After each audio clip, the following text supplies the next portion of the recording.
Live here. Greer. You live there. Hey, Greer. Hola.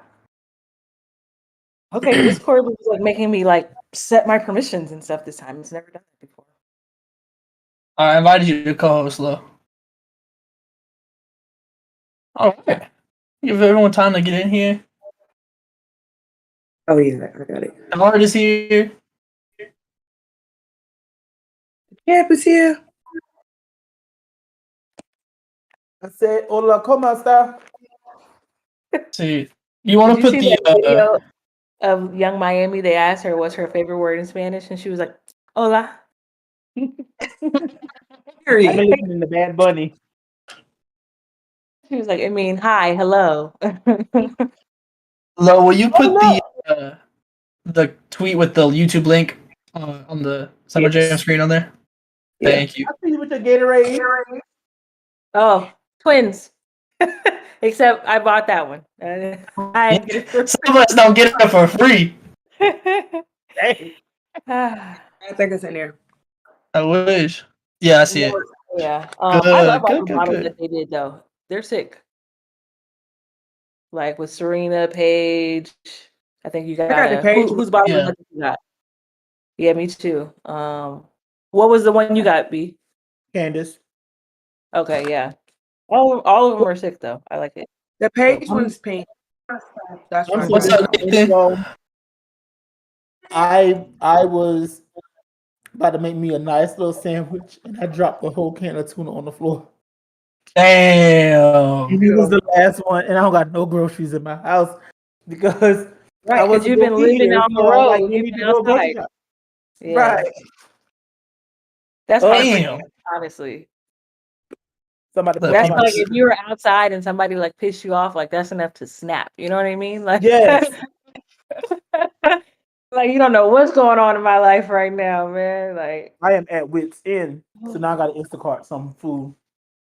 Damn. That's actually I'd be so pressed. Like that's something that's tip you over the edge type of thing. that's what I'm saying. Like snap, crackle, and pop. Right. I've already had the mayonnaise out. Ooh. You're a mayonnaise over Miracle Whip guy. Mayo's so gross. Any mayo gross. They're all gross Shit, to me. But yeah. that shit nasty. Hellman's. Well, I think out here it's called Good Brands or Good something. Hey, Shark. Best Foods. Best food. Yeah, sure. You gonna say hi? You gonna say hello to the group? Hola. Right, Shardy. Oh, Come his on. favorite word. It's his favorite word in Spanish too. I was blowing my nose. I'm a little. Yeah, you know what? Now that you mentioned it, you do be sounding stuffy a lot. God knows I'm under. You gonna let her call you stuffy? I got sent home after my presentation today. Oh yeah, you did say that. Were you wearing a mask when you went inside? No. Look at you, super spreader. Have you learned nothing from Tara? Tara, man, you know he transferred. He at Stanford now. He finna be patient zero in a whole nother epidemic. Nathan just asked, while we're waiting for everyone, will we try chicken salad with grapes? No. Yeah. I mean, I like grapes. Like, I mean, I think I've had salads with cranberry in it, but I think Arby's chicken salad used to have grapes and pecans in there, or grapes and walnuts. I only say pecan on camera so I can sound fancy. In my real life, I say pecan. Now you putting out a character for the spaces. Yeah, I'm gonna say because oh y'all, Aaliyah. Never mind. We'll talk about it later. What happened? She quote tweeted and said, "And this is why I'm so happy to be coached by Coach Staley. No matter what, she has my backs." Good for her. We can get all into that. Like I said, I got the. Wait, I'm sorry. What's happening? Did I miss something today? Yes. It just happened. Don Saylor responded to Gino. Not just him. It was kind of stemming from like the physical like characterization of South Carolina, and then it kind of expanded more, and so like the fan response, stuff like that. But we'll get into that. But we don't have Shawnee here with us today, which means I'm back in the host seat. And I want y'all to know, I want everyone on YouTube to see this. I get prepared today. Okay? I got notes. I got host notes. You see this? Pages and pages of I'm notes. ready. I mean, it's a small notebook. Don't give me too much credit. But I'm ready for today. You right, But- Another 4 hours worth. you right like this, Tyler? No. Don't. That's how short, right? So, we get. I ain't gonna lie. This was the first time I actually wrote on paper in a cool ass minute. So my handwriting got better as the notes went. Cause I be typing everything. Right. Like all my notes, I don't Can't take be hand very- notes. That's young people stuff. I can't do. I like to handwrite my stuff. See, the thing is, I actually remember better when I handwrite. So I don't know why I don't do it more. But like, I don't. But we'll start off with some WNBA stuff today. Some stuff went down today with the Las Vegas Aces. But we'll start with the free agency aspect of the Aces first. They are not keeping Rupert and re-sign Kia Stokes and Sydney Colson. I'm WNBA confused. champion Kia Stokes. I keep telling you to address her. WNBA champion Kia Stokes has been re-signed by the Las Vegas Aces. Let me get it right, Grit. You're right. I gotta address her properly. Listen, corner I'm 3 confused. dagger Kia Stokes. Yes. And Grit, the fact that Greer is the one that it's the one that keeps bringing it up makes it 10 times funnier to me. Because it's just I have to repay fam/Aces fans for holding it down Sunday after the loss in Spaces. So it's just reciprocity. You know what I mean? The Bloods and Crips meme with. Yeah, you told me that word. Yeah, I'm confused. I don't understand why you don't keep Rupert. I thought she shined in her very limited minutes, so I'm confused. What are y'all's thoughts? I heard that it was she was questionable about returning this season or to return to the league at all. So maybe it has something to do with that. But just all their moves in general, I just feel like they just really wanted to. I don't know what their plan is, to be honest. They did say they want to have the best, one of the best offensive teams. I thought when they had Zari B that was good because she could space the floor out, but then they got rid of her real quick. So I don't know what they want to do then. I mean, they still got Candace Parker, obviously. Still got Alicia Clark, who can play 3, 4. You got Kayla George. I haven't seen Kayla George in a while in the league. I think the last team she played for was Dallas, if I'm not mistaken. She hooping overseas though really well. She actually said in an interview, they're saying in the chat that she did, she kind of asked for her release essentially because of Eurobasket. I didn't think about it at the time, but that makes so much more sense because I was so confused why they wouldn't keep her. Yeah, I didn't think about it before, but the Olympics are going to be in Paris next year. French national team, they probably really just want to lock in and perform really, really well when their country's hosting the tournament, Right. So yeah, and then again, they make money in France and in right. Europe, Holland. So way more than she was about to That's valid. Yeah, no, that clears everything up, honestly. So can that impact? Isn't Gab? I know Gabby is French. Isn't Bria? Gabby Marine, Bria Hartley. Yep. So I wonder if that will also impact their decisions. If you know how US pays them, the US pays their team. I wonder if they'd get a bonus to just not play this season. I don't know what the pay is, honestly, the actual amount, but I mean, and I don't know. So you're saying with their French team. Now I don't know, kind of mirror the Diana and Russia thing, the Russian team that paid her salary or more than her salary. Because the US they have where to keep some of them from going overseas, they've been paying some of the national team here to stay. Now, granted, they also still play in the W, but I wonder if the French national team will pay them to not play in the W to stay and practice and prep for Olympics next year. But really, that's 2 seasons. That's 2 W seasons because you still got this year and then the beginning of next next W season. Then it's the break and then the Olympics. So Yeah, I don't know what that looks like, honestly. I'm sure that, I mean, I guess we'll kind of have to see it, and because we still don't know anything about Gabby, right? Like, she's still kind of up in the air. So I feel like once we kind of get an idea of where Gabby's going and what she's doing, that'll probably give us a better indication about what the national team is doing as a whole and kind of what they're offering. But what are y'all's thoughts on the actual signings of re-signings of WNBA champion Kia Stokes and Sydney Colson? Are y'all rocking with it? Sydney Colson, I understand. She's a big culture piece. Overall, it seems like they just really didn't want De'Erica, though, because they had to pick up Amanda and traded her.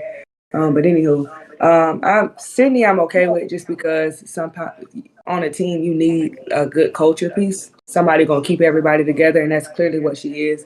So, I mean, it is what it is. Kia,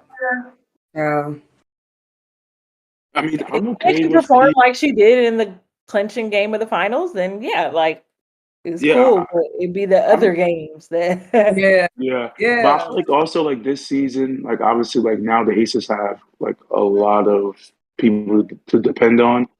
I don't think her role is gonna be as like as big as it was. Like I'm not trying to say it was like that huge, but she did get some minutes last year. I think her minutes may be limited this season because you got Alicia Clark, you got Kayla George, you got Candace Parker. Like, so I think she's But she just gonna still be need to in there. rebound the ball. Because I don't see that because at the end of the day, all of them people still have to make the team. Uh huh. Two, Candace, that's just a boop for De'Erica, but they're still gonna need somebody on the bench. So she's still gonna have to do what she got to do. She's So still gonna you have to get, take us Yeah, of course. give me their I size think, off the bench. no, yeah, yeah, and Because I know Kayla like it ain't was like a post, really. yes, she is. this here year. she is. Yeah. I don't know. I thought Kayla was like Now 6'1". she played. She She played was a four. center for Australia. She played 4-5. Yeah. But Dang. I still, I I, And thought I it isn't don't was think, Kayla's I the don't and other. think wait, isn't Kia's role Kayla's is gonna change. contract and isn't Kayla's contract guaranteed, right? Yes. Okay. I don't think Kia role won't change either. I think Me either. Yeah. her minutes will, but her role won't. No, yeah, of Mm-mm. course. But I think as long as she does what she did last year, hopefully make her layups, then yeah, she's She's doing. so excited, Yana. I had to Corner three here and there. I had to Okay. be talked off a cliff earlier when they made the time. Had a good friend walk me through why it makes sense, and I was like, okay, I guess this is what it is, and we're good. So The message you sent in the group chat. It's like she's not guaranteed. She's not guaranteed. She's just playing like. Oh well, the Aces were also in the news today for completely different reasons. They had their press conference today with Nikki Fargas and Candace Parker, and as expected by literally everyone, someone asked about the Hamby trade and everything surrounding that, as everyone expected. And Nikki Fargas was pulled off the stream. Well, okay, This is what she did. This is what she did. She was out of there. That got me. But the thing was, they said that she was on a phone call, but she was on the stream. And then as soon as it was like, oh, she did for a phone call about 10 minutes ago, you just see her head just go away. And also on top of this, I think what I saw on Twitter was it was about 7 or 8 questions allowed asked around with like 70 media members in attendance. And they started about 10, 15 minutes late and ended way early. All around, a shit show. It sounds like. I mean, just to put it frankly. What are y'all's thoughts on it? can I So, just yeah, say like- something before we Go ahead. talk about how it was handled? I have a problem with the 70 plus media members that showed up because I never knew 70 plus people was reporting on the W. And I don't like that for the W, a lot of people show up when there's mess. And then they disappear when things are just, when the league is just hooping and doing what they do and stuff like that. We got about 30, maybe. But 7, like when I saw that number, I was like 70 reporters. talking about the W showed up, I have a problem with that. But we can talk about everything else about how it was handled. But that didn't sit right with me because I was just like, why do y'all always show up when it's best, but not to actually support the league and grow it? Yeah. So that's interesting, I think, for one, because it's Candace Parker. So like that comes with a different level of attention anyway, because she is a household name when it comes to women's basketball. So it could be some of that. It could be that they're the defending champs and people are honestly interested. It could be. I don't, we just have to put all of the reasons out on the table. It could be that it's a mix. It's a mix of everything. Based off of experience with some of the press conferences, I do agree with Greer. Now, granted, a lot of it has to do with there's mess, so people want to be entertained a mix to the mess. But there are people like Candace. I know Phoenix is whenever BG speaks, that's going to be insane. But Candace, New York's when they got Sabrina back, or when Sandy made the change or whatever, that was a really big one. So certain markets already draw a lot of people there typically, but then certain players draw even more. And Candace is one of those because obviously we see her on TNT and things like that dealing with the NBA. And the announcement came today that she's going to call the All-Star game, right? Mm-hmm. Yes. That leaked today. But I'll say in terms of the way it's handled, like Vegas should have been more proactive in thinking like, don't let Candace's first time talking to the media as a member of the ACC the first time that the front office is addressing that. Like, you started the presser with the message of how we treat players. Well, don't set your player up for some bullshit like that. You know what I mean? Like, that's having the foresight to say like, okay, we need to get out in front of it and like separate those two occasions. I disagree. I think they was gonna ask her anyway. No, but I'm saying though, for that doesn't need to be the first time that Vegas is front office. And then you either say, like, it's being investigated, we can't talk about it, but this is a statement that I read, and like just refer to the statement, or answer the questions that are coming in good faith. Yeah. Like that was the two ways all the time. Yeah. They had all the time in the world, and they decided. I think I put in the chat. Yeah, they had all the time. It like people, I think, have been kind of getting on the Aces for having not said anything, but in reality, like they didn't have to say anything in this. All they had to say was, "Hey, like there's an investigation ongoing. We'll comment, after it's done." And the reporters wouldn't have been happy, but that's just good PR at that point, realistically.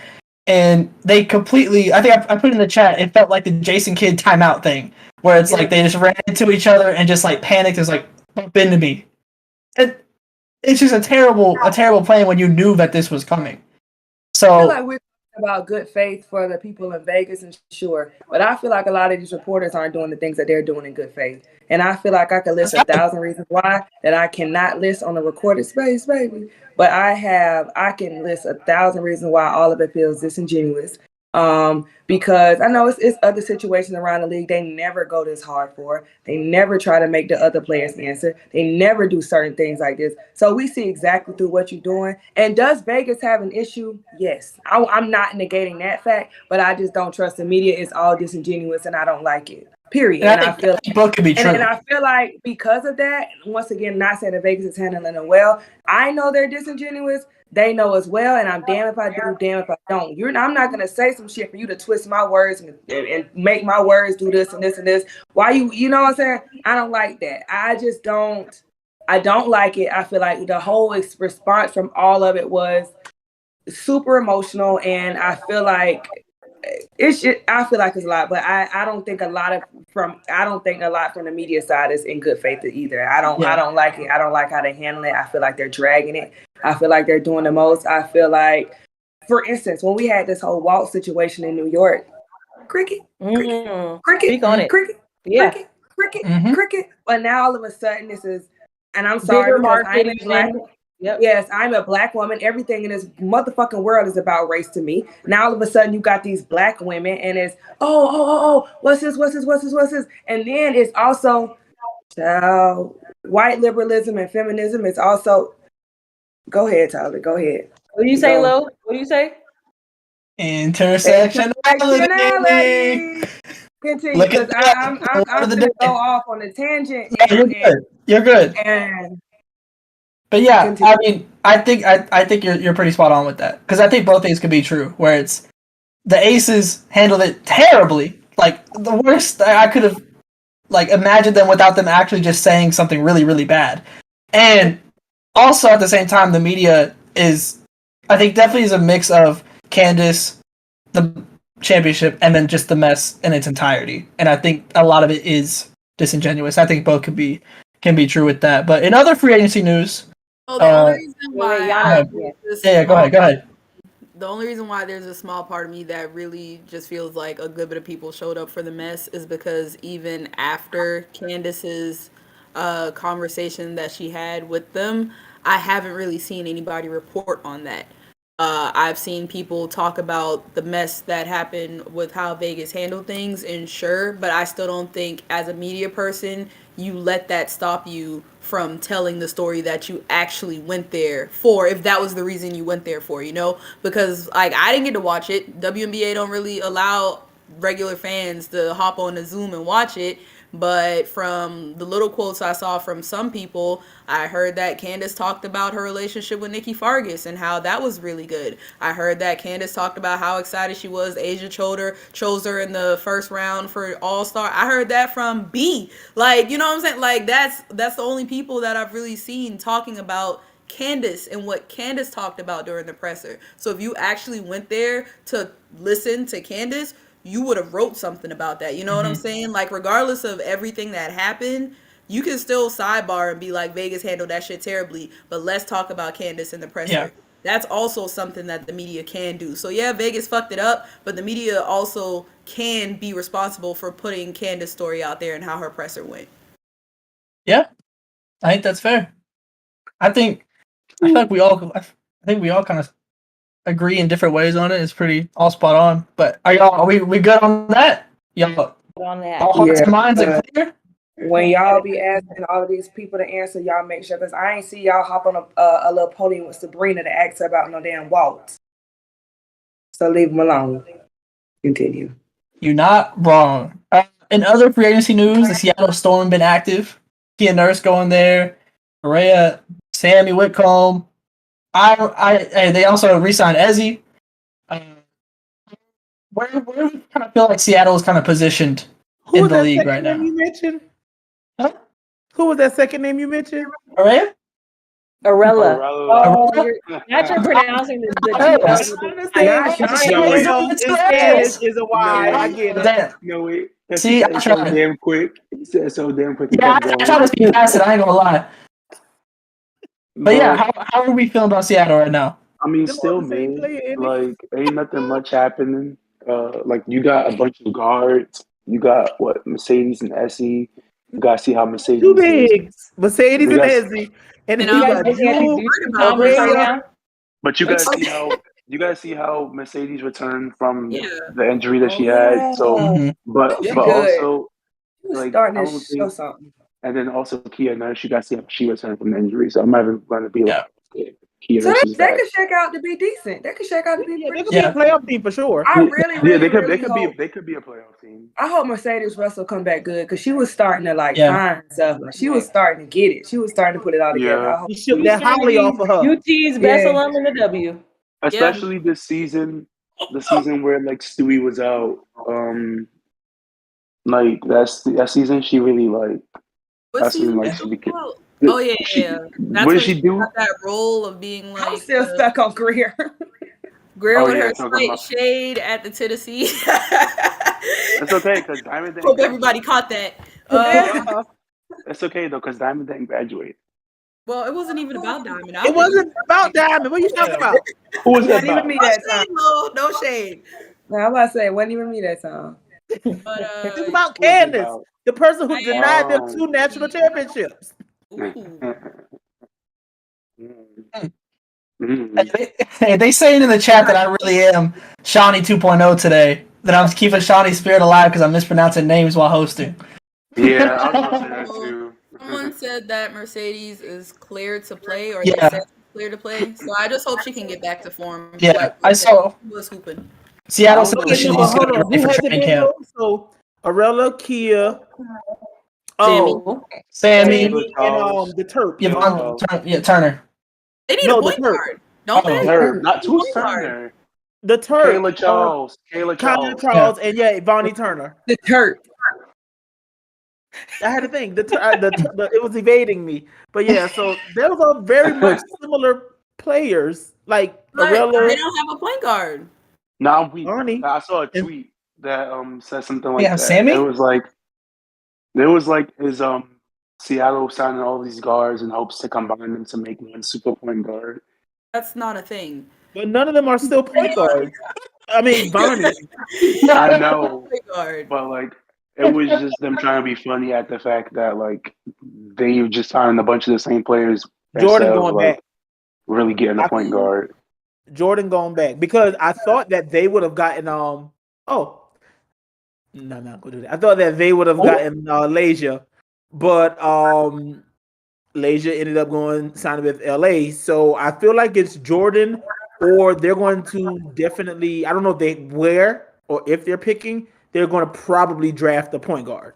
I mean, they have up to ninth pick, I believe. So it's very possible I mean, to get a guard. there's a point guard in the draft that's ready to just take over. Alexis Morris. Who y'all feel is the best point guard? Wait, JC Sheldon probably be available right now. I don't think JC Sheldon from Ohio State, maybe. But I don't think she's gonna go so high because she's been injured, and Greer, are you okay? people in the Hey, league I'm just be having fun, really looking into those injuries, and they be really questioning if a player can remain consistent or healthy. So they see injuries in college. Are you laughing at Greer? Because go take one of the point guards from Indiana. Because she looks so surprised. Wait a minute.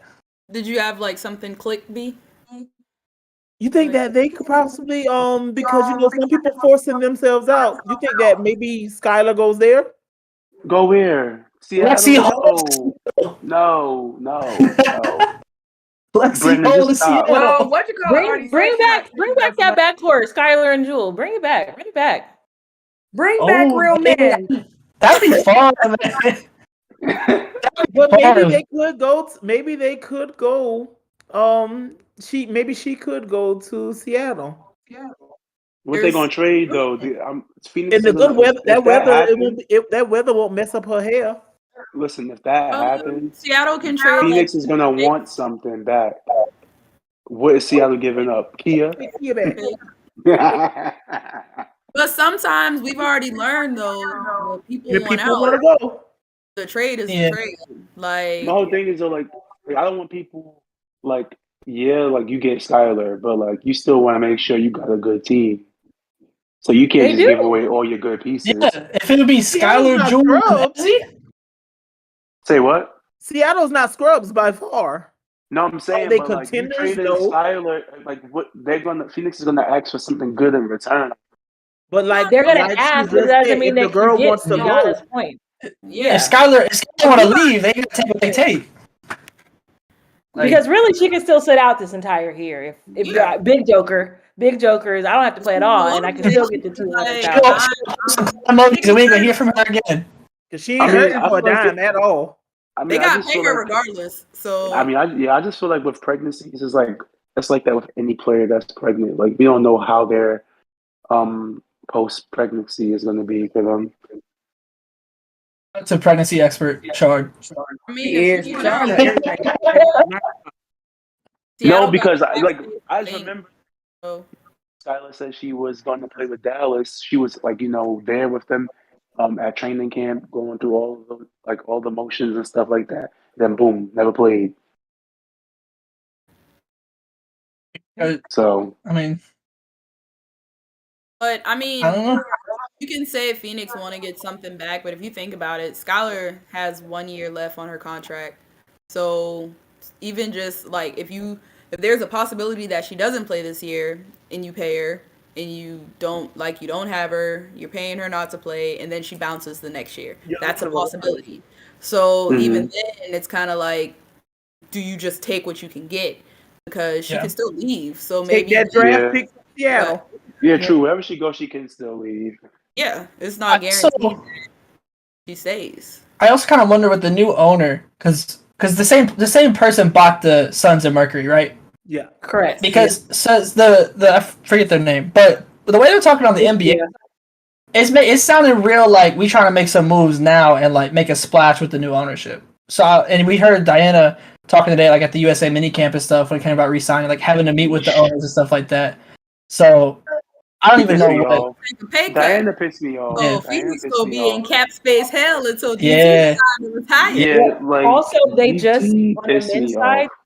they're hiring Isaiah Thomas, like legend Isaiah Thomas, who, if any of you are old enough to remember why he Yes, doesn't I work in know. the NBA currently. So like very interesting choice. what? I don't. Yeah. I Not for don't know. not for the Mercury, but for the. I mean, yeah, not for the Mercury, but for the Suns. But like, still, just like overall decision making. What's going on here? Yeah, question on day one. Yeah, like yeah. Brown? That means y'all been talking for weeks, if not months. Listen, the only move I like so far about Phoenix is the fact that they signed Monica, right, to as an assistant GM, and like said she's supposed to like be like the bridge to like the players and front office and coaching staff and all that other good stuff. But after that move, I haven't seen anything else. So, like I'm looking at who they re-signed. They don't make no sense to me. Freestyler. She gonna assist Skylar in packing her bags. And that's it. Because like none of this is making sense. And I get some people were saying that like maybe Phoenix is waiting to make moves until the ownership was finalized. But ain't no moves to make no more. Like everybody done signed with their teams. It's like That's why Diana getting the whole cap. slim pickings now. And Diana made it clear that she ain't taking no damn pay cut. Yeah, I don't. I y'all over there making super teams with your low salaries. No, ma'am. Mm-mm. Like it's just what kills me is that like, you see Yeah, I'm like leaving here what with Vegas something. I'm just gonna get did. mine. Okay. Yeah, like you see what Vegas just did. You see what like New York just did. And y'all keep talking about y'all want some championship aspirations. You ain't going to no damn championship with But be for real. Sam Like, Thomas. does Diana UT give got you her I'm gonna rings. take a pay cut energy? Like, just be for real, Bashar. She said she ain't taking a pay cut. She said that Right, shit. but even if she didn't say that. Yeah, I mean, I didn't No. expect her to, but like she said it. What I always thought is that if a player really, really wants to win, that they'll make certain sacrifices in order to win. Because she kept saying she really wanted. This is someone who's still trying to play in the Olympics. She got make.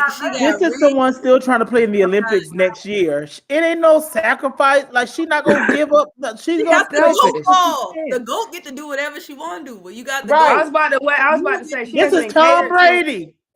She has been catered to in every aspect. That lady ain't making no.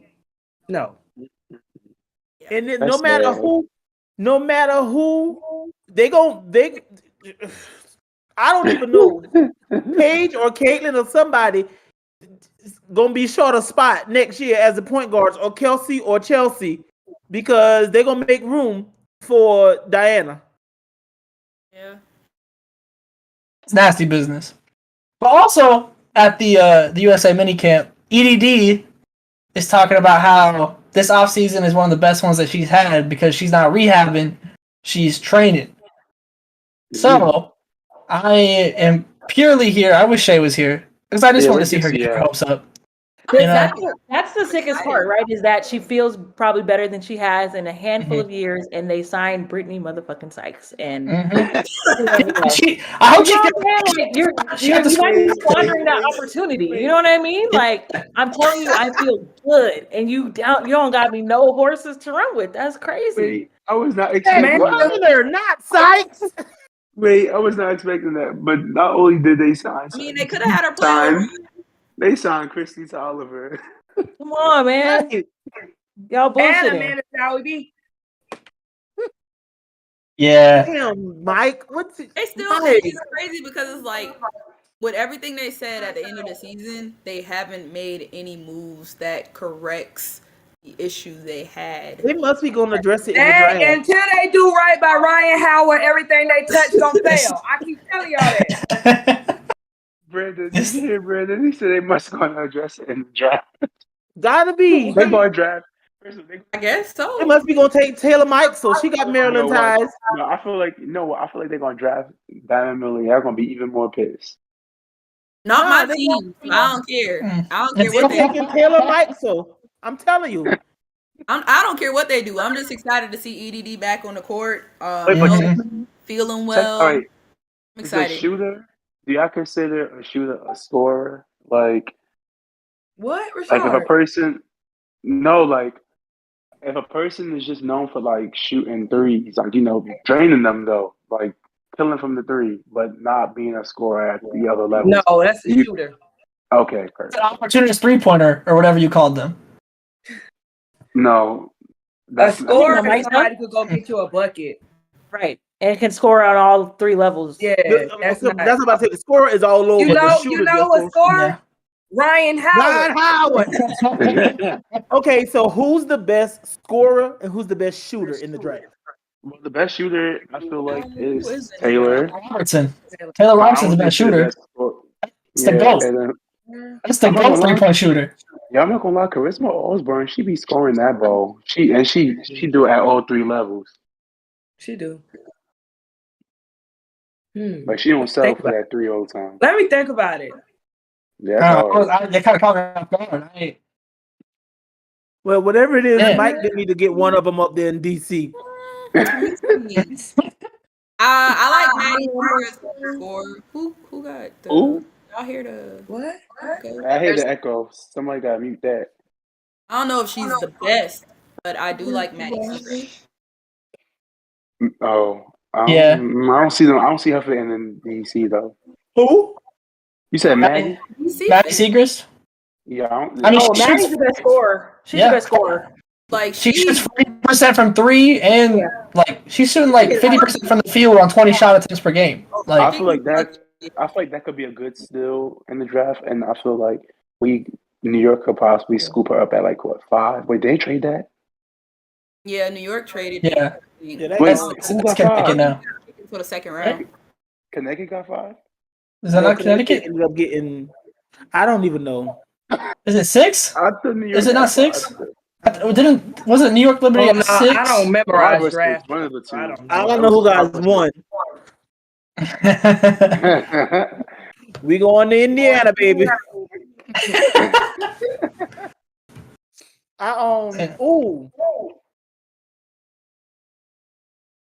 I just lost it. Never mind. I saw the gears turning. Like, no, we ain't get to them yet. Never mind. We still on Washington right now. So we get to this team. Cause I thought about who else Washington. Washington's just a mess, in my opinion. What'd you say, Richard? I think Washington's still a mess. Oh, okay. Like, they even had Freedom Rider leave and go somewhere else. Damn, so I guess Leilani Mitchell ain't ever returned to the WNBA, right? She doesn't have Leilani Mitchell's almost 40, man. Like, if you rely on her. Leilani Mitchell was in the draft with Candace in them. Yeah, she's like 38. Yeah, you know so it crazy. was Leilani, Quigley, Candace. Yeah, you know so crazy. And Ty Young were like the last 5 holding on. Yeah, that was so crazy because I went and like I forgot, like it was like some game that Leilani was killing. And like I'm like, oh, she looks so young. Like I wonder like when she was drafted. I just Googled it. I'm like, ain't no way she's this old. Like, ain't no way. Like I didn't believe that. In June. Yeah, that's crazy. I thought when I first saw her and like she was killing, I thought she was in her 20s. Sammy Whitcomb probably over there too, almost there too. Sammy Whitcomb's like our age. Oh, I forgot she's back in Seattle. Damn, y'all old too? Hold on now. I think she's from here. That's why I know. Like she's from Ventura. Yeah. She's 30. She'll be 35 in the summer. Yeah. We gonna talk about Chicago? I mean, well, obviously we are. Yes, I'm excited for Chicago. Yeah, let's talk about Chicago. Excited now. That's two back. No, I'm really excited about Chicago because like Courtney Williams and Kalia Copper, that would be a nice little duo right there. Yeah, is Elizabeth Williams their starting center? I feel like they may start both. Ruthie Hebert Razor. Nah. I tell you what, we're not going to race today. Who? Ruthie. Is that God? What? It's Wait, who's God? talking? It's God? Andrew? God? It's I like mean, it's I like you don't say know an if she's Oregon gonna player's start. name 3 I times in thought a that mirror was and I show up. Tyler. I don't think she's gonna start yet. I don't know. I thought that No. was Tyler. I didn't see his lips moving. I'm like, who the fuck is talking? All right. And even the voices now? Damn. They gotta get somebody else. They definitely gotta get somebody else. They're Not probably get gonna somebody start. else to do it. Right, they're gonna I mean, start who else Dana, is? Courtney, Kai, Izzy, and Elizabeth right now. Wait. I- Hmm. Yeah. Hell, they You ain't got think? much of a team yet. Let me Yeah. see what that It's roster not looking really. like. Yeah. It's Dana as Sounds, of that right now. sounds right, I think. I mean, depending on who else they get, Dana I'm trying to looks think like who's even on there anymore. Like, Dana they ain't looks got like she much. started point guard. Mm-hmm. Oh yeah, Julie Dana ain't season, returning, let's right? go. She's ready for it. Right. So Dana, Julie ain't returning, right? So yeah, who's left in the market though? Also the 5th pick, so maybe that is someone that gets inserted into the starting lineup right away. I don't know exactly who that would be, but I mean they could pretty much they could pretty much go best available damn near. well, didn't Low or some of us there would have Lakia stops there? I mean, slides there. Kia, Jordan. Possible. Mm-hmm. I They can use a forward. I like Rakia there unless Dallas scoop her up first. No, do not. Please don't. That's kind of my thought. That's where I'm thinking, honestly, is Please Rakia don't going send my girl straight to to Dallas. Dallas. Listen, I doubt Don't send my girl to Dallas. Dallas. And Maddie Williams I too. doubt Dallas' first pick is going to be Maddie Williams if they really want It's her not gonna be. because It's not they gonna be. got it's just so many better players before her.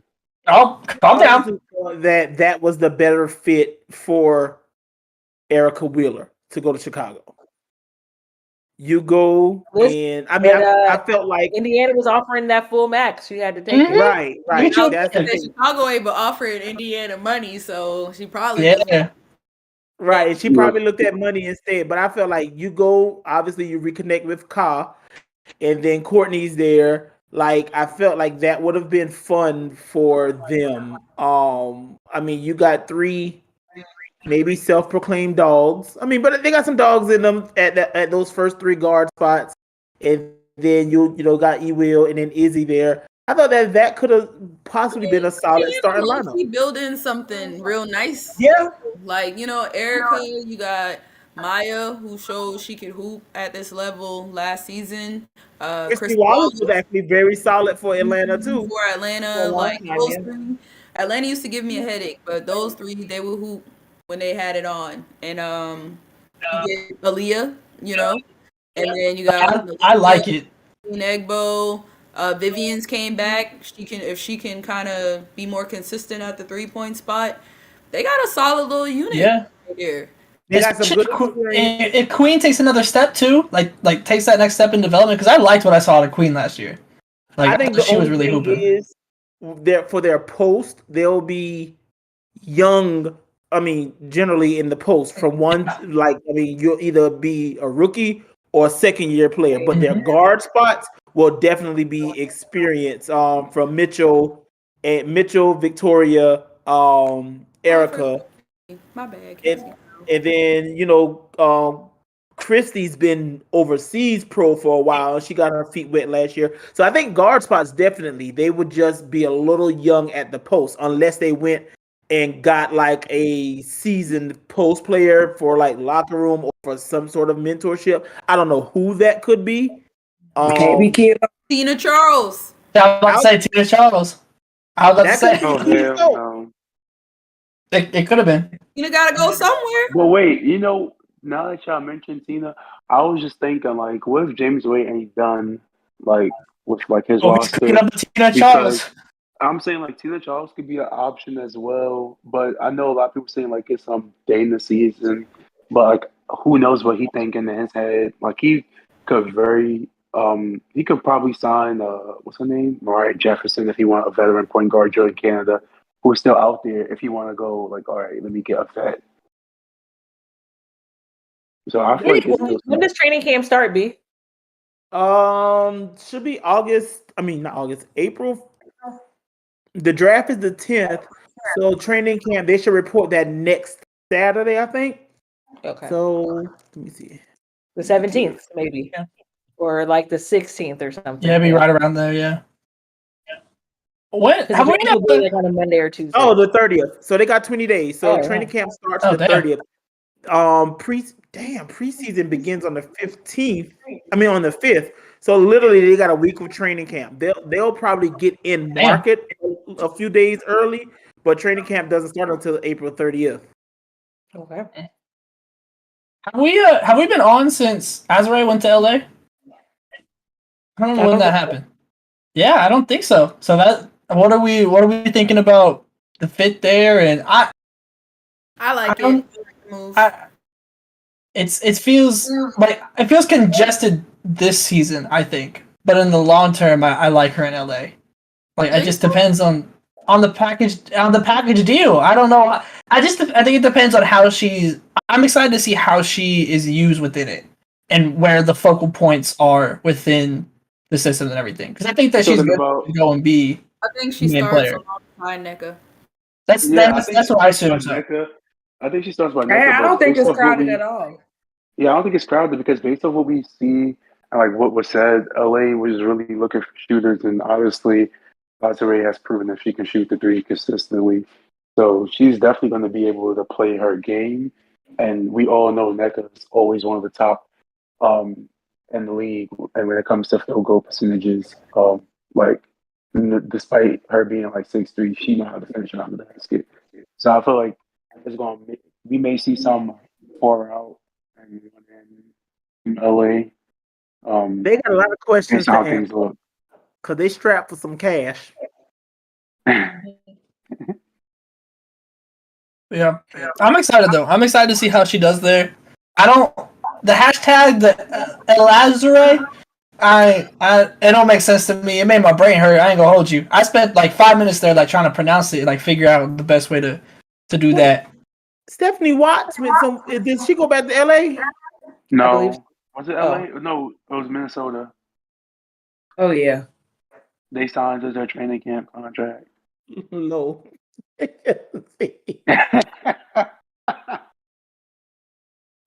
Wait, you said Indiana?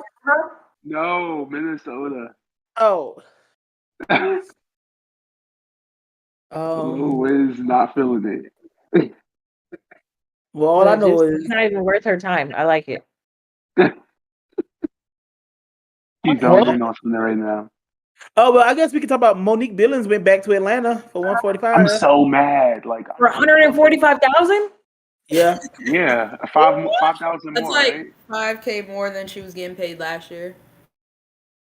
I think. I don't know. I just think like for 140, you need to be for even Vivian's contract. Like you need to be a fringe all-star. I don't know. They giving bags out this offseason.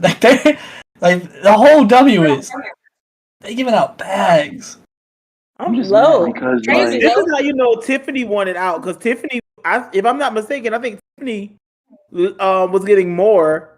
But granted, you know when she got that money, I think they probably expected more from her. I think Indiana did her giving out money like this. Come on, let's get on the block. Indiana played with her playing time. How much she was able to produce. Right. Was very. I don't think they really helped her in a year where she was kind of trying to get the bag. Right. Like at one point, Tiffany was like the third already. She was like the third best free throw or second or third best free throw shooter.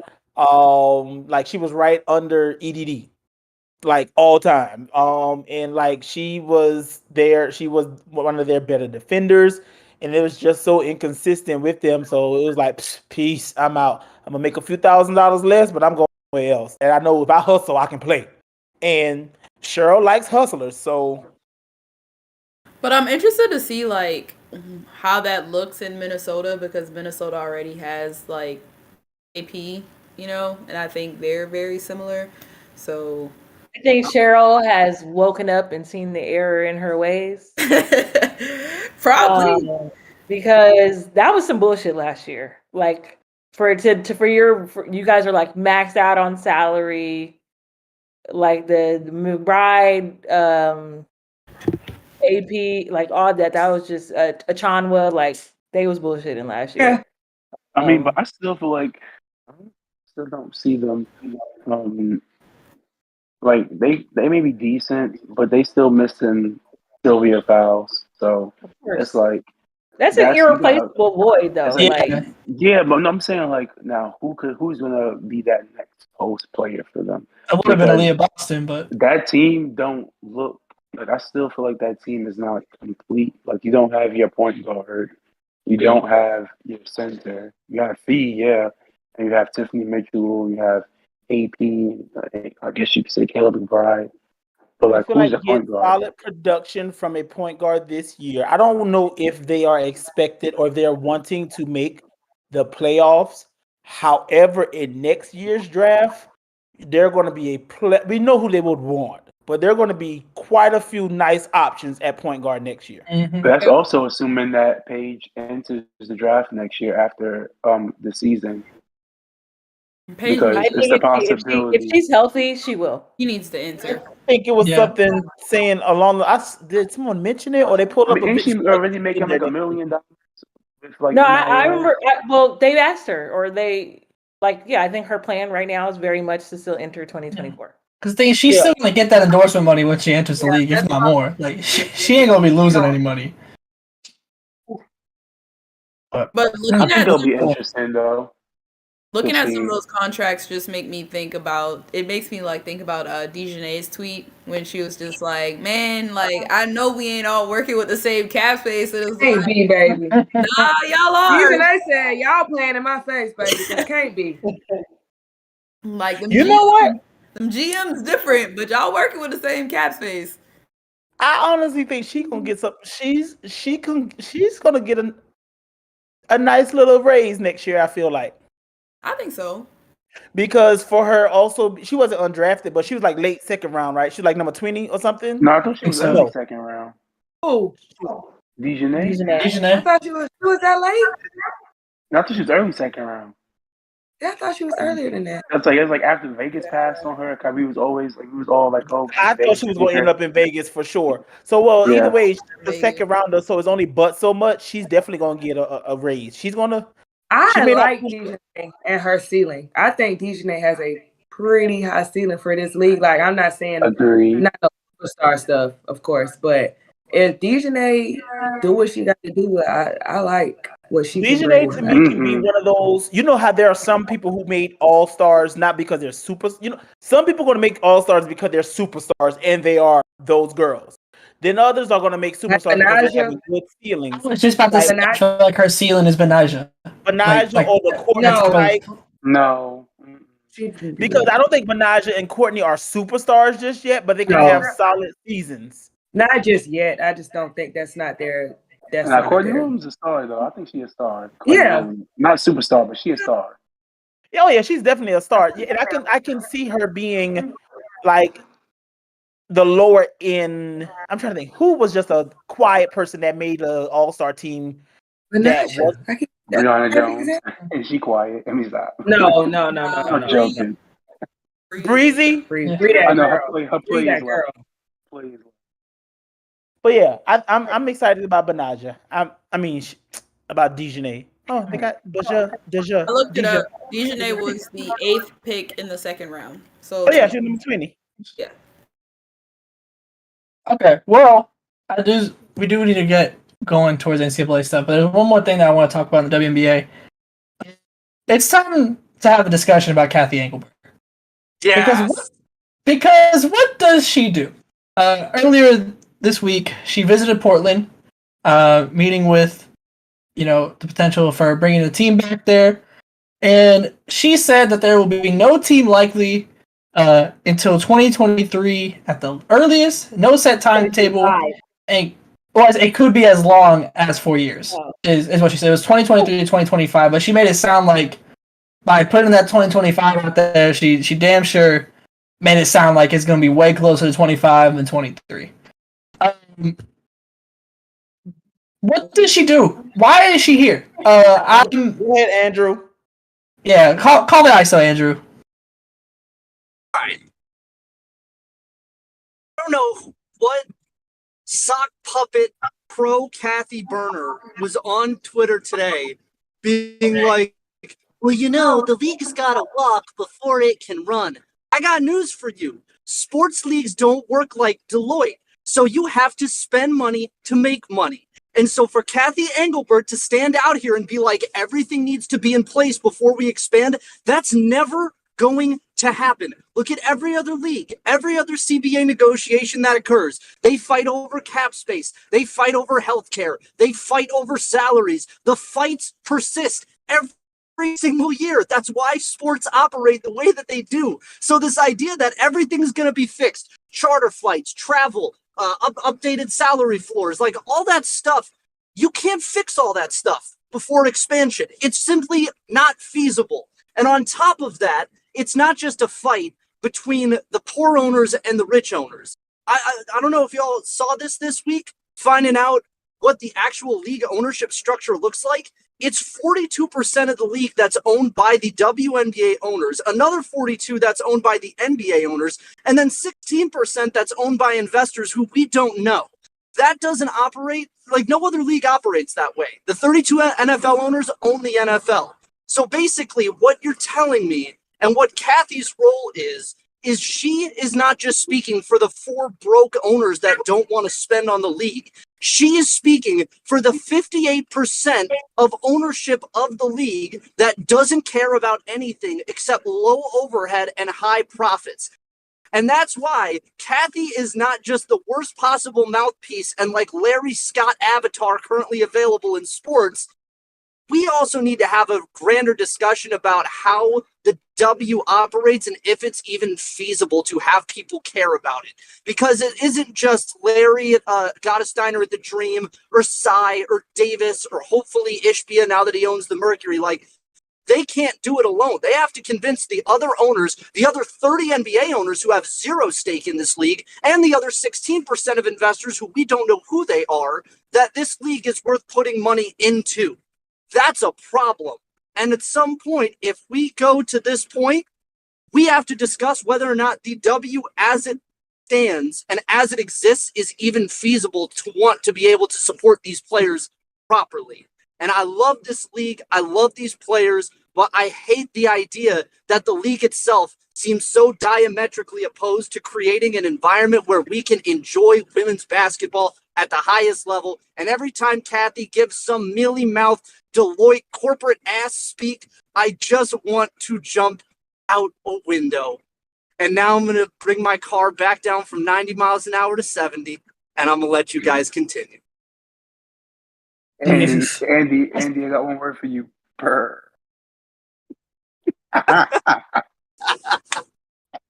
It's ridiculous, man. It's ridiculous. Like, you shouldn't have to convince people that this league is worth it. The space ended, Tyler. Yeah, I think the sound might be like off with the space. Oh, it disconnected. God damn, Beyonce and had the lights go out in the space. Oh my god. They said you were spitting though. Yeah. I'm glad. I was really excited seeing the announcement for Kathy because I'm like, yo, she was at the Big Four. She wasn't at nonprofit like some others were. Like, she knew, at least what I thought, how to make some money. But then, realizing that, hey, those people are about saving money or accounting for a lot of money. So was she really running a business, or was she just balancing some books or whatever? I'm pretty sure. Yeah, no, that's a worthwhile question. But it was like, damn, like, fast forward all these years, and we've gotten, the bubble was amazing. How they handled the bubble situation, I definitely applaud that. There have been some other things. It's just like the lack of transparency in what the 75 million has gone to. That how much is going to cost to buy in? That God off a partnership with Coinbase. Right. It's like, let's grow. She took over in 2019. Like, it's 4 years removed. Like, some things got to shake. And I get it. You got to make sure that it's feasible for the operating model. but are they making sure it's feasible, or are they trying to restructure the operating model? What drives me crazy is that stability, like, you don't need stability for expansion. Expansion is an indicator of stability within your league.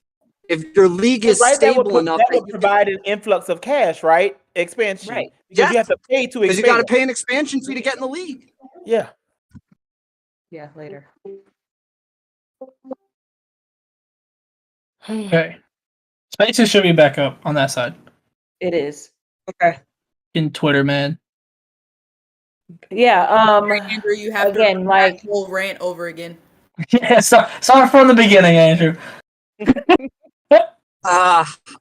They said, hey, they said Tyler was spitting in the chat.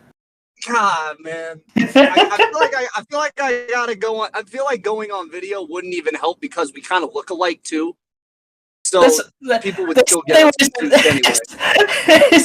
This is good, Tyler. I'm looking at the screen thinking Tyler is actually speaking. Man, one day, we got to do a picture in Dallas, like the two of us next to each other. Spider-Man meme. Bob's. Yep. Spider-Man meme. But my whole thing is like, didn't it cost like money to implement that whole little commissioners cup BS into like the league? Yes, Like, isn't that a Amazon pays budget? for that. They're the main sponsor of that. Yep. My whole thing is like, why are you giving people stuff that they ain't asking for? And then on top of that, we done had players complain that they ain't get their money.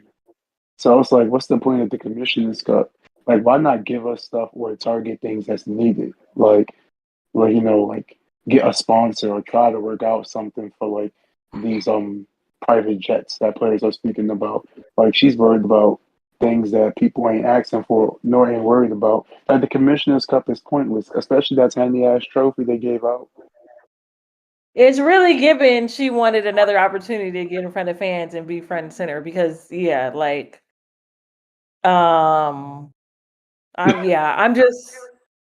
like another photo op for her, kinda, And I just feel like it's pointless when like it's reported that this team will get paid this much, or this team will get paid this much for the Commissioners Cup, and then you got people saying they ain't get paid at all.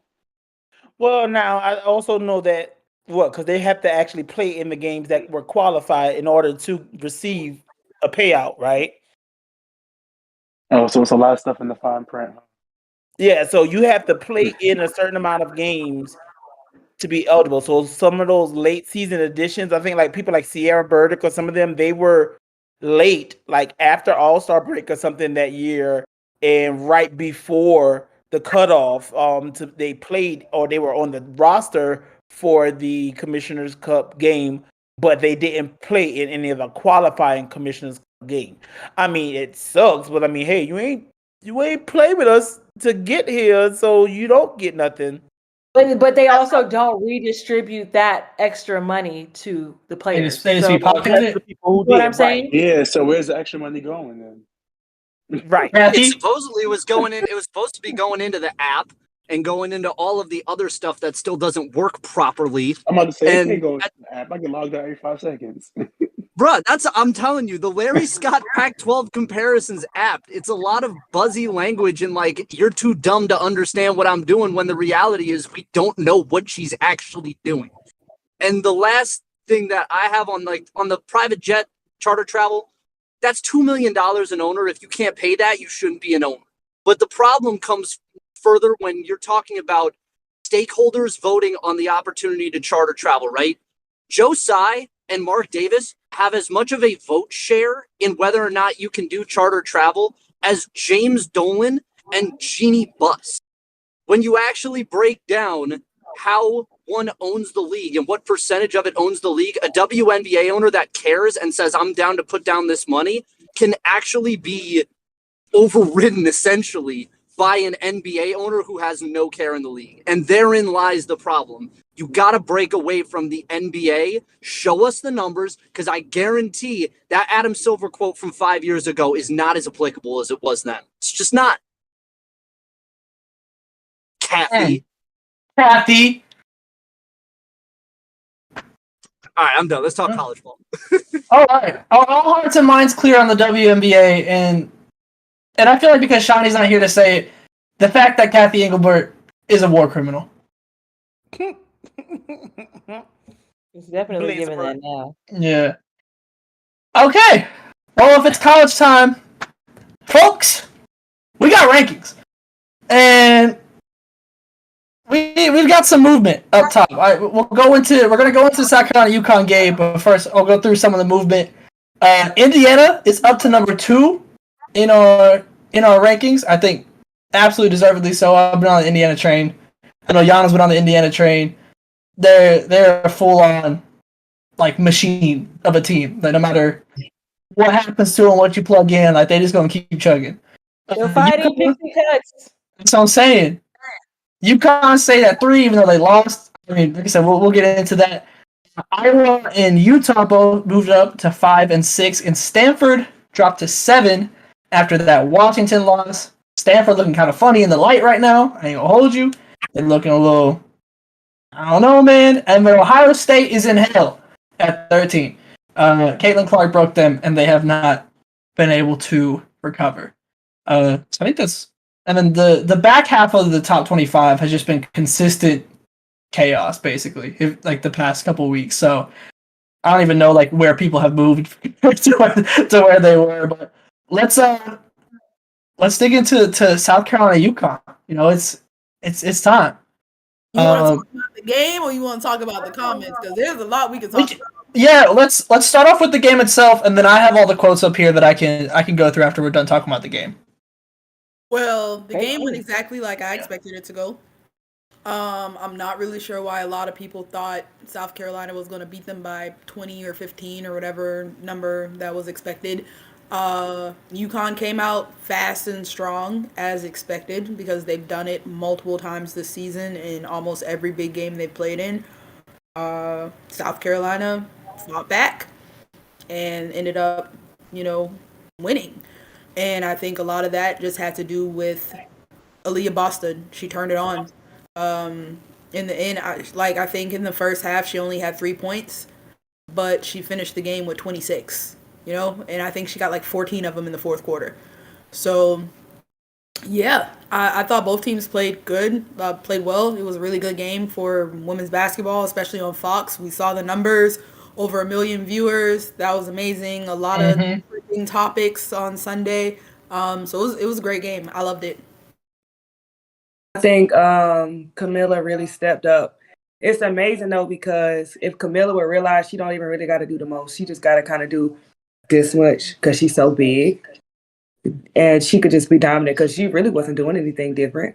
She wasn't doing anything spectacular. She just was keeping her hands up, catching the ball and going up and finishing. And if she could just do an inch of that every game, we could be, you know what I mean? She doesn't have to, because she's so big. She doesn't have to do anything super crazy. And I just want her to realize it.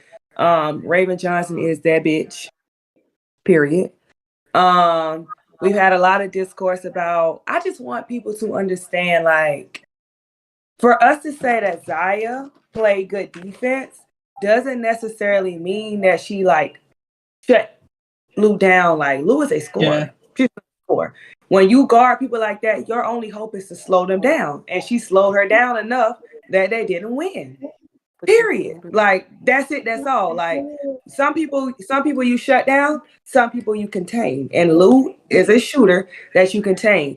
In addition to that, Lou, any of them, they don't play against SEC type basketball.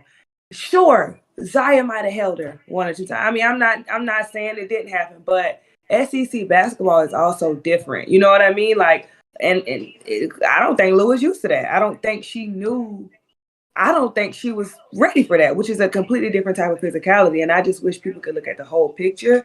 Before it's, Zaya didn't do nothing to her. Zaya didn't shut her down. That's not what we're saying, sis.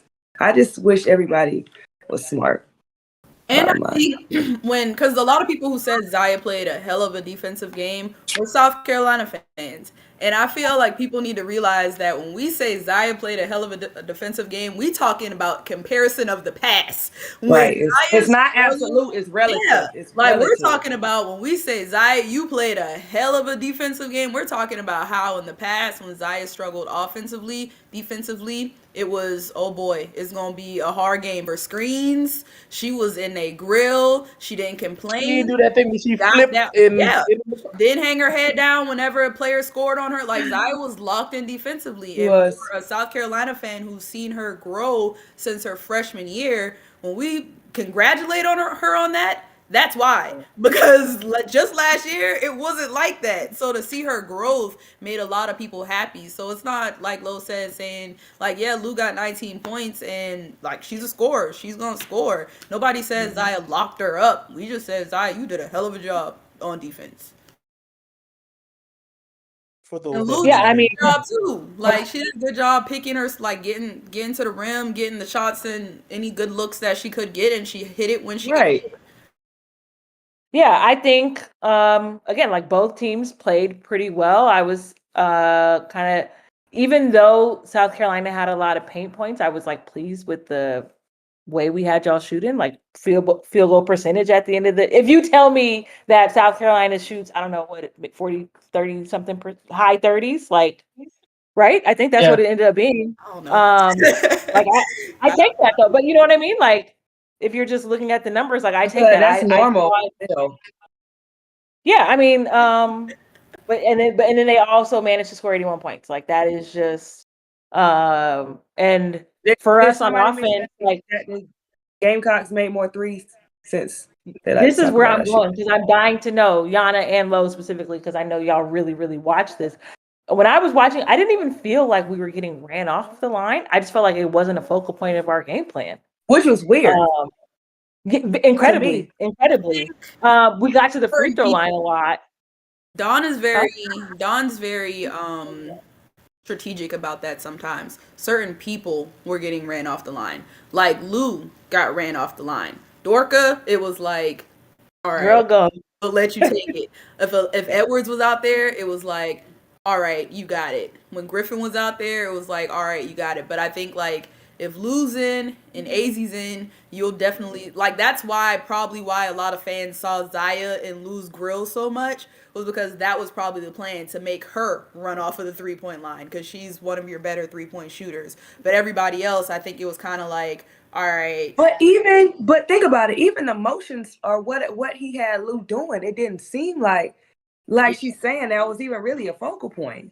When you think about it, y'all do a good job. No, we were like free throw line extended. Yeah. Like, but I think that also it helps that Dorka and Aaliyah can hit that 15-foot shot because it pulled South Carolina's post players out, and so you had driving lanes and room to kind of attack and stuff like that. So hey, it was working. Y'all were getting in the paint. Yeah. Again, like great game. Over 1 million viewers. Give it to me in April in Dallas, straight up. I want to see it. And like, yeah. I think I left the game, even though UConn lost. I left feeling so much better about UConn and like their trajectory and the possibility of what they could do in the actual tournament after that game. Like, agreed. Why to take that game though? Like, people didn't think UConn could do anything. Like, it's not that I didn't think that they could do anything, but it's a direct benchmark though. Yeah. South Carolina is the bench. Like you're the benchmark in women's college basketball right now, though. So like if UConn can perform against several of these other teams, but I feel like unless you perform against South Carolina, that's the metric you're judged on. Like we did this with Stanford at the beginning of the year. Like they were competitive and then they turned around and lost. So they're still not up to that top tier national championship contender level. That leads to my point. I feel like a lot of teams be competitive. So whatever, but continue. But I also think like sometimes I think they're competitive. It just depends on who's going to be a national champion. Like it's a different tier for me. I think if more than I agree. And I think it's just matchups too, right? Like there's some teams that like teams that got shooters that space the floor a little bit. If they have like that 5 player that's a little bit more agile and can rip and drive, kind of give South Carolina hard time sometimes and stuff like that. So you kind of saw Edwards go off because she was ripping and driving on Camilla all day and had Camilla in hell. That's a bad matchup. It was, but I think it was one of those matchups where Dawn was kind of like, I'll take the offense. Yeah. If we're stopping, say, Dorka from getting this and Nika from getting this, then it's fine. But I also think, like, even though we compare it to South Carolina, South Carolina defensively gives them, like, room to have their moments of messing up and stuff. But I kind of don't look at South Carolina as, like, they have to beat people by 20 in order for them to be like this dominant team or whatever. Like that's not what they do. Yeah, like sometimes I feel like when people have the conversations, they kind of compare, in their head, they might not say it out loud, but I feel like they compare them to those UConn teams of the past where it was like, you just blew motherfucker. Like if you're the overall #1 team for the last 33 weeks, you're supposed to be blowing people out by 20. And if a team get close enough, then they're going to the Final Four. And I kind of don't look at it like that. Like, I don't think I needed to see UConn versus South Carolina to know UConn was a Final Four team. I think that's fair. I think for me it's like seeing just does UConn seem reasonably close, right? Or like which teams seem reasonably close to South Carolina. And granted, when we get into April, everything starts to get closer naturally. But I think during the year, y'all are a good benchmark for seeing just how close a team can get to you because it took like a Dre Edwards.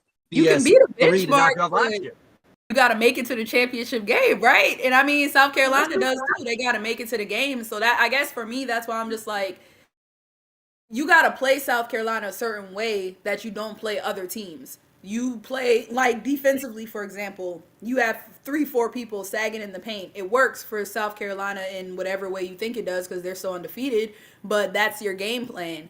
You don't play like that when you play other people. So when you go on, you go to the tournament and you're playing all these other teams, they're going to give you different matchups and different things that you haven't seen, and it's not going to be like, well, what do we do for South Carolina to help us beat this team? Because nobody plays South Carolina the same way they play everybody else. I think, you already know, like, I've had conviction about UConn this entire season. I wanted us to keep it close, but I thought that they are headed to Dallas like all season long.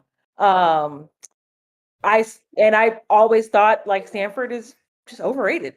If I'm being honest, like UConn, I think that is, kind of like what we hang our hats on is that we can play a few different styles. You know what I mean? And like we have players that can kind of adjust on the fly and play a different style when needed, game to game. And a lot of other teams and programs can't say that.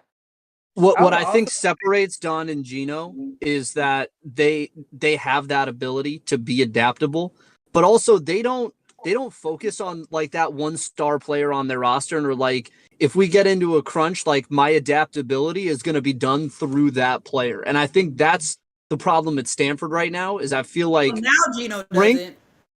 Well, yeah, that is true. Yeah. But Brink covers up so much for them on both ends of the floor that I do start to I'm starting to wonder if like there's been some complacency with Tara where she looks at, they get into a bind in the game and it's like, well, we don't need to adjust because Cameron's going to bail us out. And it's more bailouts on the defensive end than it is on the offensive end. Because if you watch that Washington game, the mess came defensively. Like they can still shoot the ball, but boy, their guard defense is bad. And like we said it, I think last week or 2 weeks ago, Hannah Jump is a 6th player. She's not a starting guard of a contending team. Talana Lopolo's not there either. And so what you end up with is basically you're asking Brink and those long, gangly ass arms to do everything for them offensively and not get in foul trouble while she does it. Yeah. So like, I do think, what's impressive about Dawn is like, it could have been really easy to get complacent with Aaliyah for the last 4 years. and be like, it's all right. Like Aaliyah's got us. Aaliyah will bail us out. She'll hold us down defensively, and finding ways to incorporate other players and develop other players around it. Whereas I feel like Tara hasn't done that as well these last 2 years since they won that national title. And I think we're starting to see it now because Utah's more complete than Stanford is in the Pac-12, I think. Do they play again? I think they do. Yeah, I think they got one more. Ooh, that's gonna be a good one. No, that's not nice. When I watch Utah, I'm just kind of like, hey, Peely beat the hoop though. like they're good, but it's just like I don't know what it is about them. I'm just kind of like, I don't know how sustainable it is. Like it's not Rockets. It's not Rockets ball, but like I mean, last year was Rockets ball, but like. Can you sustain shooting like 50% from three all the way through the tournament? Like, man, I don't know. I don't know. No. But I think Peely gives them the extra dimension. Stanford. I think they were like 3 for 20 or something. Like it was a really bad shooting night when they played Stanford. It was really bad. Mm-hmm. And I don't know if that happens again, but I do think what will help them come tournament time is Peely's the inside presence they didn't have last year.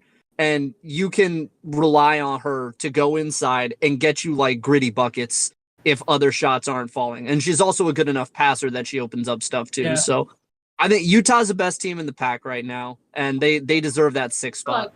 That dime that she hit Peely cutting to the basket that was on right through. God. Yeah.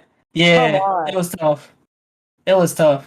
And she can hit every shot on the floor. So like that opens up the passing so much more too. So I'm a fan. I think she'll be Pac-12 Player of the Year. But before we move on, we could talk about these comments.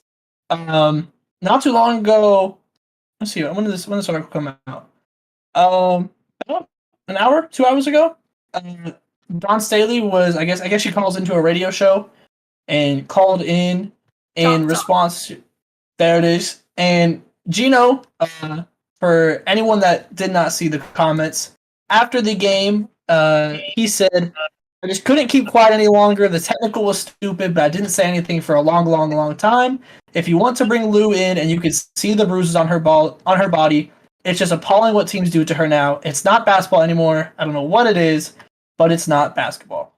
He also said that she was getting manhandled. Mm-hmm. So. Yes. So, Dawn Staley. Oh, my bad. So, go ahead. You're good. You can finish. Okay, well, I feel like these quotes are like they're long, but I feel like they're necessary to get out because if you haven't read them, so Staley went on the radio show, said every time that we're successful, we're called something other than players that are locked in. They play the right way and approach it the right way, whether they win or lose. We don't denounce anybody's play. They're always uplifting the game of women's basketball, and when we're getting our heads beaten by UConn for all those years, I said nothing. We've been called so many things, and I'm sick of it. I'm sick of it because I coach some of the best human beings that the game has ever had. We've been called thugs. We've been called prisoners. We've been called monkeys. We take this very seriously, beating the number one team in the country, beating a team that young people look at and want to, being a team that young people look at and want to emulate. We set the example of how you do it and do it the right way. I'm not going to stand down where you're going to denounce how we play because you're denouncing our national championship. You're denouncing the product that we put on the floor. You're denouncing families. You're denouncing just our achievements, and I'm not going to stand by and allow people to do that.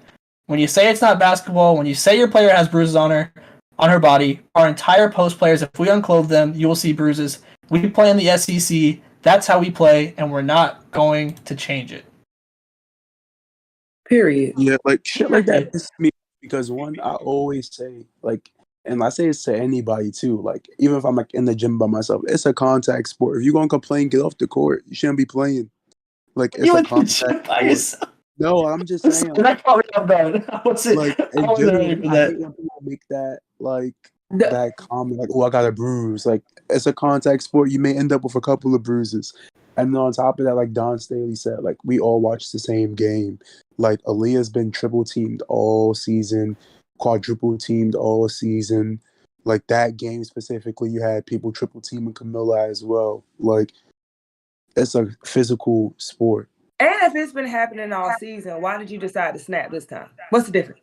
Exactly. My man spiked the water bottle. And I think the real key here is that, well, there's two things as a UConn fan. A, language matters. We say that all the time. And I think that's what Don's comments were alluding to. Like, it's just it's not you like, and I've seen him this year comment on like fans and the discourse that fans have. And fans can be like incredibly irresponsible, right? And like the access that people have to players on Twitter and social and all of that, like you just have to be really careful about what you're inspiring like people to do and say. And then secondly, one of our keys to the game is come out and punch first. What does that mean? Like, be fucking aggressive. Be physical. Aggressive. Be NFR. But be fucking real. Like, you've been saying that all week that we got to hit them first. What does that means? Aggression. That means being physical. That means all of those things. So like, just be fucking for real, G. Like, it's crazy because he's like, so white. That's the thing, though. He's a white man. yeah. And what he's doing to me that I don't fuck with, he's sending dog whistles. Mm-hmm. And what's crazy is like, so the next time, I'm sorry, Yana. keep going. So the next time it comes up, or the next time they play, it's already it's a microscope because he said this and this, and that's what I don't fuck with. Mm-hmm. And it's like, it goes back to what Greer said, because I had a whole lot of problems with everything. But like, UConn, if you watch the game, UConn did punch first. They were the aggressors in the first quarter. They were. Up by 15. Anytime Aaliyah touched the ball, it was like 4 people hounding her where she couldn't even make like a simple pass without somebody like hitting her arm or something like that, you know? And South Carolina punched back. And like, to me, I've watched a good bit of UConn games this year, so I feel pretty comfortable saying this, in that UConn is always the aggressor in the games that they play, especially in the Big East. They're the more physical, they're the more athletic. Leah Edwards be moving people out the way to get rebounds, to get the shots that she want. Nika be having people in hell. Why? Because she be in their grill defensively so much that sometimes she get in foul trouble. But when you find a team that matches your physicality or actually surpasses, now you got a problem. And that bothers me because of the way UConn don't play docile. They're a very physical team as well. They just met their match, and now he has a problem with it. And I don't like the language that he used because, like Lo said, it's dog whistling. Words mean things. And you don't get to sit here and be like, my player was manhandled. Look at the bruises. You can bring her in. What the fuck? Are you serious right now? Are you fucking serious? And my problem with that, because it reminds me of when Stewie and Asia were going at it in the Seattle and Vegas series, and Rebecca Lobo and Ryan decided to zoom in on Stewie's arms and be like, wow, look at the bruises. My dog, no offense, no disrespect to all the white people, you bruise easily. I can see it. I'm sorry. But with melanin skin, if I get a bruise, you're not going to see that shit. I'm getting hit, I'm getting bruised, but I'm not gonna bruise as easily as you. And so right. I can just feel my bruises. I can't see them. I just can feel them. So it's not fair for you to be like, oh, look at those bruises, and assume that somebody else not getting beat up just like that person. I'm sure Aaliyah walked away with several bruises. I'm sure Camilla walked away with several bruises the way Dorka was undercutting her every time she was going up for a rebound. So don't play me and play in my face and act like it's just he was having a problem with this all season and he's been saying it every year and it wasn't just directed at South Carolina. No, it was very directed at If I'm gonna keep it up, I don't think he liked losing to her. He don't. He doesn't. No way. I don't think he likes, huh? It's not. You know what? Of course not. And they compete with all of the. I mean, they compete for all of the recruits. Of course not. Yeah, I think. I just think, especially at home, that was he had that over her. The one thing about the coding that I don't like with Gino either is, you kind of alluded to it, Yana, but like holding Lou up as the person instead of Aaliyah Edwards, like you that's a very deliberate pick of the player that you choose to hold up in that sense. But on top of that, the implication that I really disagreed with was the idea that Dawn plays a reductive version of basketball. And, that I think I very vehemently disagree with that too, because basketball is at its core, it's a defensive sport as much as it is an offensive sport. Like, if we want to be in a place where you're just shooting the damn ball all the time, then scrap the sport. It's not basketball anymore. So the idea that, because Dawn's teams play physical defense means it's a reductive version of the game. I mean, Gino knows enough basketball to know that that's bullshit. So the only way that you're going to be using that as an argument is if you're using it to try and undercut the way somebody else plays. And it's always specifically towards them. When the fact of the matter is, South Carolina just has players that play better on-ball defense and play better one-on-one than most teams in the country do. And they can defend on islands and they can defend at the next level. That's not defense. Like, that's not... But that's the point. Like, how is that one of the highest? Like, that's not reductive. I mean, scored against us or scored? No, like scored even. Nah, they've hit 100 a couple of times versus some smaller teams. But but not. I'm talking. You know what I mean? Like, maybe I think they had a good. I think they had 90 versus Maryland, but you know what I'm wondering? It's a shit ton of points for South Carolina. Like, yeah, like it's not reductive basketball, and I really dislike the implication that Dawn plays some like Charlie Turner Thorne, like ugly the game up style. Like I don't buy it. She is no multiverse. Who was pissed off at Charlie, or was that Ryan? I mean Scott or Kelly. One of them Pac-12 coaches, or several of them, was pissed at Arizona State that year. I was gonna say take your pick on coaches, man, because beyond the travel stuff that year, they didn't like the style of play, and like having watched that style of play, that's not what South Carolina plays, man. And what's crazy is UConn played this type of defense when they had the athletes to do it. UConn used to, when you had Maya Moore, Tip Hayes, Gabby Wood, like when you had those type of athletes, you used to get in people grill with those players. You used to be all up under the best player of the other team or something like that because you had the athletes who can do it. And so no one complained. It was UConn is a really great defensive team. They're a great offensive team. And that's why the gap used to be like 40 points in a game, because they not only were scoring a lot, but they were stopping the other team too. And so it's so crazy. It's just... Now that it's so funny. The most hilarious thing of it all is them girls on South Carolina team don't showboat. The most they do is Zaya turns around while she's shooting. Okay. They mind their business and they turn back around and get on the court. Those girls don't even give. They don't like invite anything at all. No, like they just be open. Well, so they're not doing TikTok dances after an and one. No, like I wish they gave some more, but they don't. They don't. They block a shot. They block a shot and they go about their business. They be like, except for Sanaya. Sanaya might get a little buck. Any team do that. My bad. They literally don't even do that. So for and I just feel like I don't care. Like I stay off of Twitter discourse because people are stupid. But all in all, I just feel like Gino knows what he's doing.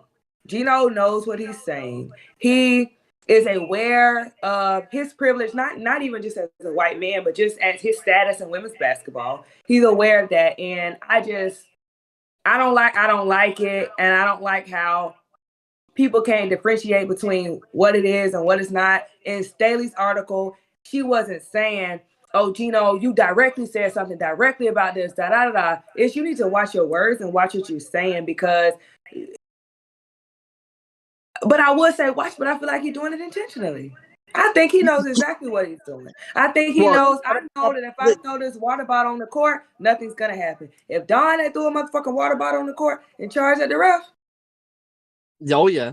Well, someone on YouTube, someone left a great comment, and it's true. Gino doesn't have that when he talks about like it uglies up the game. Gino doesn't have that energy for Vic. That's what I was getting to Vic, say that. You want to talk about uglying up the fucking game? Yeah, that's Vic. That's Vic through and through. Like Vic ball. Yeah, that is Vic ball. So where is that energy for Vic? That's what I was waiting. Whoever brought that up, you're totally right. Well, did he have any issue with? Did he Well, have any Maryland beat issue their ass.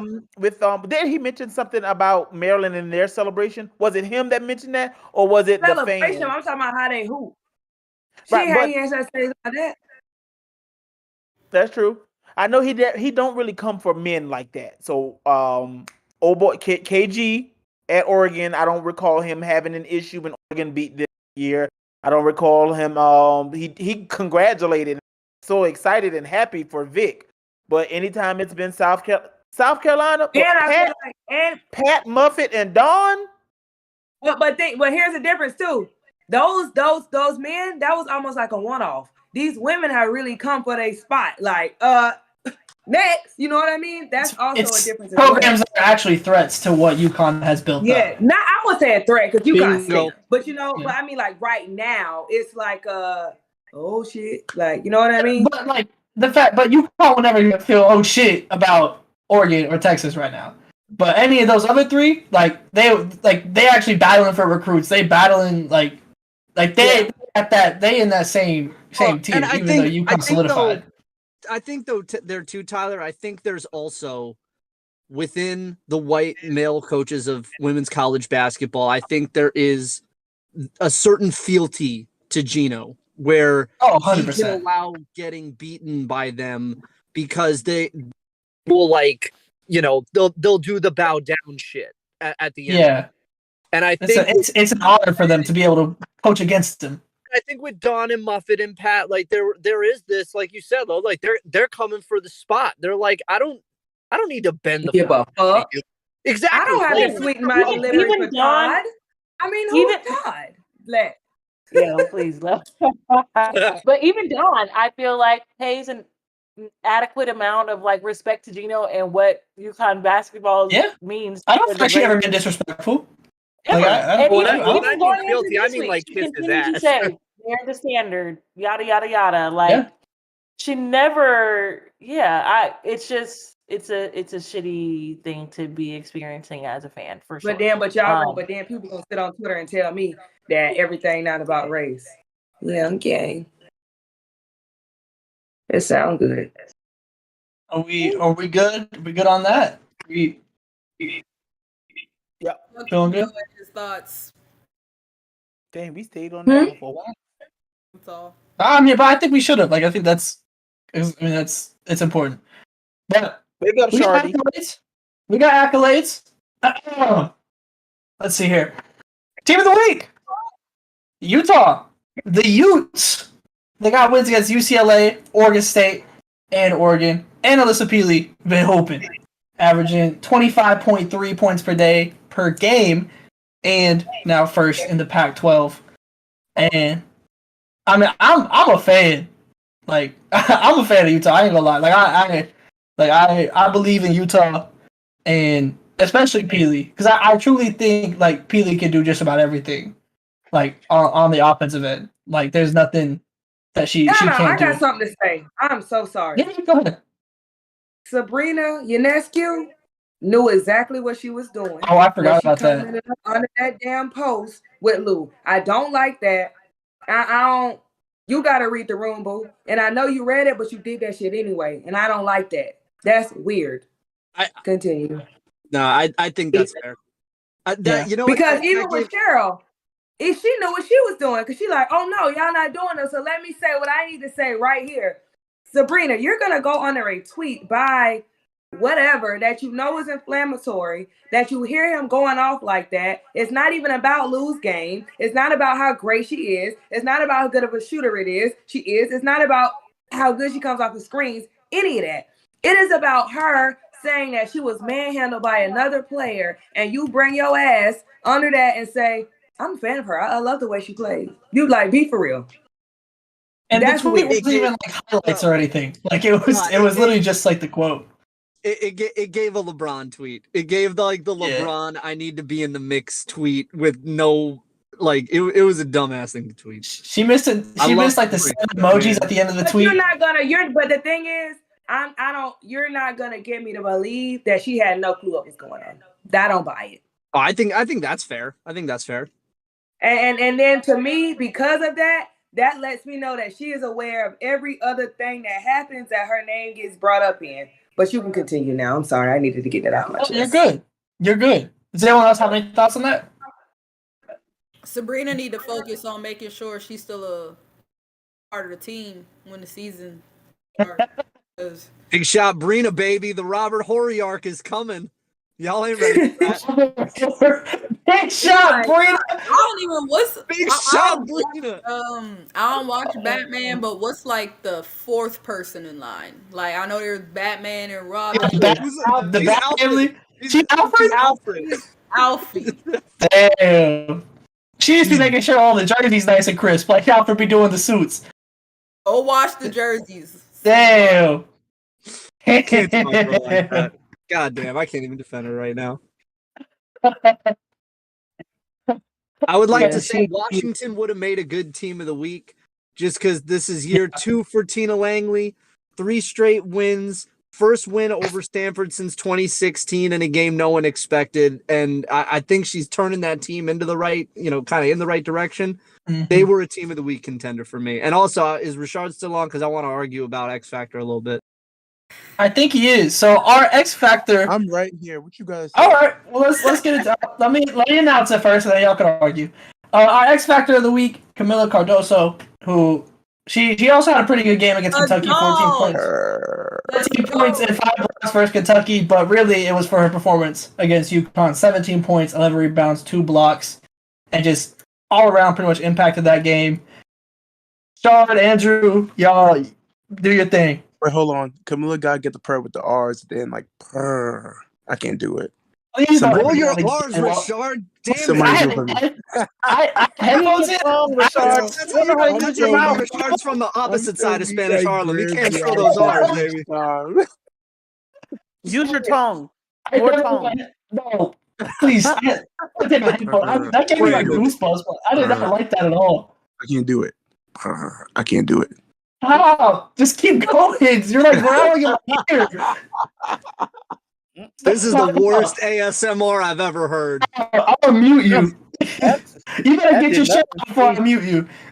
No, I can't even do it, but still, I sound better than that. You was growling. You a munch. No, I think X Factor wise, I had my vote in for Chrislyn Carr out of Louisville. Mm-hmm. I thought she had a very solid week. She's been an up and down contributor for them, and this was arguably Louisville's biggest win of the year so far, finally knocking off a top 25 or top 15 program. And when you're a 5'5" guard who's been in that 6th role and been up and down, it deserved X Factor quality, 2 good games back-to-back this week, and not as outlandish as contrarian as you're trying to say in the chat, Mr. Shard. Okay, are you done now? I'll give you the floor because I'll be respectful of you. No, I'm just saying, like, you comparing a Syracuse and UNC to Kentucky and UConn. What was Kentucky's record? Yeah, I was gonna say you could have left Kentucky out your argument. I mean, regardless, it's the same. They played 2 bad teams and 2 good teams. No, wait. Because comparing both teams to the teams that Louisville played, those teams are still better. Despite the record, I feel like those teams are still better. Look at the schedules that each team played, and then I give a grade off the team. And Syracuse is actually my home team right here, and I'm disagreeing with my home team. Is that home? It's not home. Still, it's just my school. But like regardless though, like you could have picked any other player. Like I just disagree with Chrislyn being X Factor, especially after the week that Camila had. But on the road. Wait, hold on. On the road at Connecticut, sold out. And you do something like that against a team like UConn, and Louisville played at home against UNC. I mean, I think that's fair, but both games carried the same amount of significance. And also, if we're going to keep it above, hold on. Hold on. To each team's individual hopes for what this year is, yes, number one. Number two, South Carolina has, like, Camila has a better team around. She's not playing UConn with Louisville's team. Louisville beat UNC, but Louisville's got a much worse team. Oh, let's not. But wait, people were saying Louisville was a top team at the beginning of the season, so now they are a terrible team, huh? What does that have to do with this? All right. Well, also we were definitely not saying that at the beginning of the year, my man. We were not talking that way. Our favorite block committee hater would tell us we didn't talk anything about Louisville, and we did at the beginning of the year. Wait, I had to think about it. All I'm saying is 14, 8, and 5 steals, followed up with another 14.3 three assist performance against UNC, a game they desperately needed to get back up into like that reasonable conversation for the tournament. Like, that was a needed game. She deserves an X Factor vote. I'm not saying she needed to run away with it, but for you to call me contrarian in the chat over it, it was a reasonable pick. It was a reasonable pick. Yeah, No, she deserved a clap, and that's what she got. Yeah, well, you get a snap. How about that? All right, what else we got, Tyler? We got co-freshman of the week, and let me tell you right now, everyone, it's a great moment for my household. We took home our first trophy of the entire season, our first accolade of the entire season. Co-freshman of the week. First off, Raven Johnson, not my kid, but I mean, we talked about the South Carolina game. Yeah, I mean, she's fan, like she is growing, she's maturing so much, like and she hooping. Like it was like I remember we were watching on playback, and the difference between Kiera Fletcher and Raven Johnson being in the game completely changed it. Completely changed it for South Carolina. 0 turnovers too. 0. Yeah, that was crazy. Cause how many assists she had? 7. 7 with man. That's tough. Like that's tough. But the other freshman of the week, my daughter, from Edmond, Oklahoma, out of Baylor, Dariana Little Page Bugs, DL Beehive. She had 2 double-doubles this week in wins against Kansas and Iowa State. 14 point, So 2 double-doubles. Hooping is coming along for her like I thought it would at the beginning of the season. She's kind of starting to find that level of consistency, getting all around that double-double like area every game. Hooper, we got an award in the trophy case at the house, DeLuca, and you know it's a good feeling because I was getting nervous. I ain't gonna lie, I didn't think we were gonna get one, but it feels good. You know, it really, really does. Speaking of kids, the CPS need to call upon anyone? Are we? No, my daughter Ayana did her big one in the game. She really held it down when Aaliyah Edwards got in foul trouble. My other daughter, Janiyah Barker, is that girl. She's silly. She could hoop. My other daughter, Jillian, stepped up big the other night, even though they did lose. She's been hooping as of late. Sanaya didn't play, but it's okay. We gonna see her tomorrow. Been fun to watch. Yeah. So I think it's about all my kids, ain't it? And Kennedy Tyler. But yeah, continue. But yeah, you know, my daughters were killing. Wait, somebody was talking. It sounded a little low. Me. I said Jillian Hollenshed needs more opportunity in that Tennessee offense. Yes, okay. I agree, Yana. I just want to say, Lakia, she pick 3, Rashad. Pick 3. Oh Lord, have mercy. Yeah, because you be running out.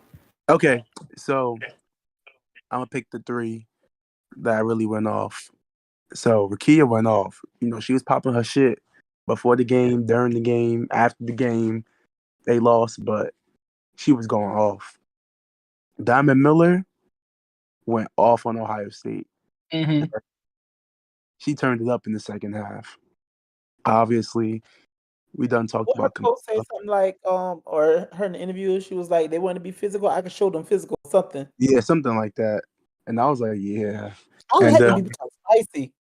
Obviously, like we all done spoke about Camilla. Like she got the X Factor of the Week award. Haley Jones, she was doing good, but the team lost. They got upset. Oh yes, I picked 3. My bad. I went over it. So I'm gonna stop right there. You count. And how are your kids doing? You Did be he checking in on them? look? He looking for the list right now. Who, me? Oh, my Yeah. kids are doing great. Yeah. Breezy just recently had a career high scoring. She didn't play as much in this most recent game. But you know, she understands and she's still gonna cheer on her team. She's gonna be efficient in minutes that she gets. Bree Bill, she hit a very big 3 for us. And like she hit the first 3 of the game for us, and it was right on cue. And to show how in sync we are, if you go back to look at the broadcast of our playback, I had just said, "Dang, we ain't had no 3s," or something along those lines. And then On boom, TV first. Bree Bill comes and boom, boop, knock one down, and it was all she wrote. So Bree did what she had to do.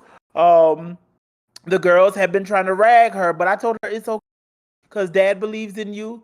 Your family is supporting you. Your team's gonna hold you down, and so it's okay. And her team got the dub. So as always, she's not gonna show much emotion, but she's always a of us. I don't know what the rest of them churn doing. Oh, good game for Ashley. I have officially signed the papers for Iowa State, so I don't know. Not you talking about like you done forgot your daughter. So You Ashley Jones, much power to you. I'll see you at the draft. Smile for the camera. That's crazy. He gonna show up on draft day. Your daughter up? He's showing up on draft day. Wait, so you gave your daughter up? You know, I decided we had a talk, and she had said that, you know, she wanted to be, what's that word? Independent? No, it's the official word when you go on and become an adult, self-standing, you write your... Hey, she's like 27. She already an adult. Huh? Emancipated? Yeah, she wanted to be emancipated. And I said, go on, Maria, do your thing. Yo, and so, I cannot stand Brandon. But wait, since you mentioned Ashley, Tyler, are you looking at your Sanusi? Because down by 4 in the third quarter to Baylor? Yeah, it's okay. We're right. listen, Fatma drying out. I'm just No, Iowa State, they're very disappointing wow. here. Yeah. Like, Iowa State was supposed to, like, I felt like this was their year to kind of, especially with how Texas started, this was their year to, you know, like, sneak and win the Big 12. And yeah. I mean, when Suarez went down, it kind of complicated things, but still, even before that, yeah. Y'all, yeah. Yeah. I can't stand y'all. I really can't. Brandon, he about to pass out. Hey, I do. Hey, do you? I don't know if I'm pronouncing that right. From Iowa State, she stepped up since Suarez went down though, and she's been playing much better recently. She had a good game against Kansas. But yeah, overall disappointing. I can't focus with these. Rashad, you ain't shit.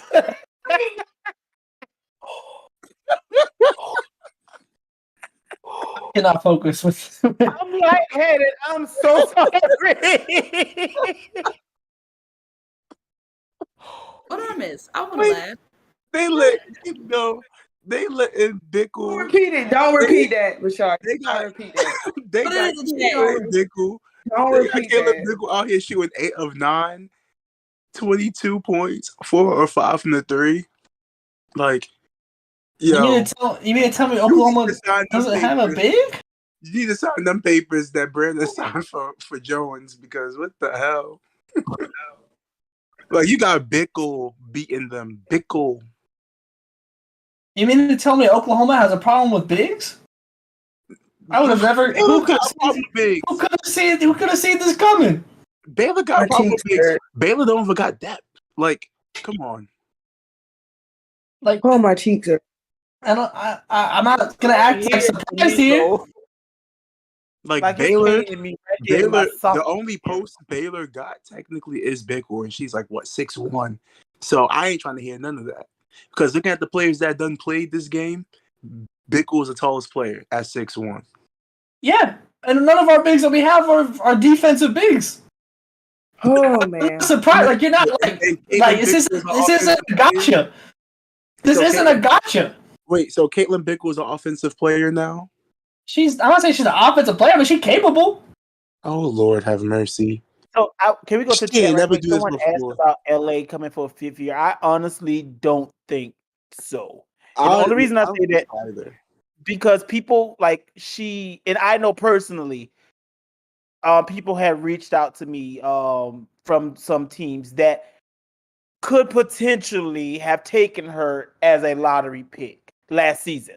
Now, granted, this draft is different compared to last year's, but I feel like there is still a lot of interest there because of her versatility.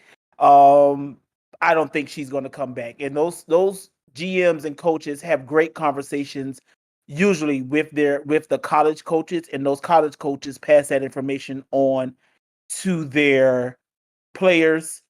So I don't think LA is coming back for a 5th year. I think she's a first rounder. It just depends on the fit. When she get that pull up like Yana, when she give you a good little jump shot to pull up, I feel like that will definitely take her to a different level. But everything else, I feel like she has some good pieces to be a solid pro. I don't know if she'll be a post handling the ball like Candace or EDD. I don't know. But, I mean, that will always be worked on. Not saying that she going to get up to their level, but she could get the handles tighter for sure. Yeah, for sure. It's a little boost, but I think this is, well, I'm not going to say this is her time. Because I feel like even if she was to stay another year and go next year, like, it will be the same outcome. Like, she's 6'4", got like a 6'10", 6'11" wingspan. And remember, LA is probably ready to go because LA came to school before Bree and Aaliyah and them. She was there during that forgotten year. Like she got there that December. So that rehab that she was doing came in early. But like I just feel like any team that looks at her knows that like they're getting more than just like a regular post player. Like she could play multiple positions. Like obviously like the shot could get better, which I feel like it will get better. And the decision making has gotten better throughout the years. So I feel like she's ready. Like that's that I feel like has she gotten a charge this season? This season Maybe for sure. earlier on, but not as of late. No, she's been We also ain't see that travel either much. Nah, yeah. So I just feel like that's definitely one of the steals in the draft. That's gonna be one of the steals. Okay. Last segment. Yana, did you see what I said, Yana? What'd you say? Sorry. Did you look at the chat? Oh no. Is anyone buying or selling anything? No. But I like in general though, Iowa State, I ain't got no stock in them, but yeah. What a terrible week. NC State too, awful week. Awful week for NC State. To have like the week they had before, to have just a loss versus I think it was Georgia Tech and then Virginia Tech. Not a good week. Ohio State, what the fuck? Yeah, sell everything in them. Versus Maryland, that was embarrassing. Yeah. That was terrible. I wasn't expecting that. They almost got 40 piece. It was bad. Like it was really bad. Are y'all officially trusting Iowa as a legitimate top 5-6 team at this point? No. Like I just feel like it's gonna happen that some teams are gonna have high rankings because their schedule and because people around them losing. That doesn't make them a top team just because their ranking is like that. At this point of the year, we're about to find out in a matter of days. They play Indiana. Matchup at Indiana. Like all even of if the they big beat teams. Indiana, I just feel like they ain't gonna last in March Madness. the committee is giving not us, them. They all giving these top 16 seeds to all the Power 5 teams, because they want the bigger schools to host. So that's why you may see. Well, I think this season, no mid-major is probably a top 16 seed. Is there? No. Villanova. Villanova would probably be the. Villanova, but then Villanova. They're the only one I think even in contention now because Gonzaga lost. So. Well, UConn. So but they're different. Villanova's one, then UConn's one. So Yeah, UConn's mid-major. Big East, yeah. Yeah. Gonzaga had a chance until they lost us. Yeah. Yes. The team that could be, if they continue winning come the end of the season, is UNLV. Yeah. We have not talked nearly enough about UNLV this year. But that will require the Florida, like that 14 on down, to just keep beating each other, right?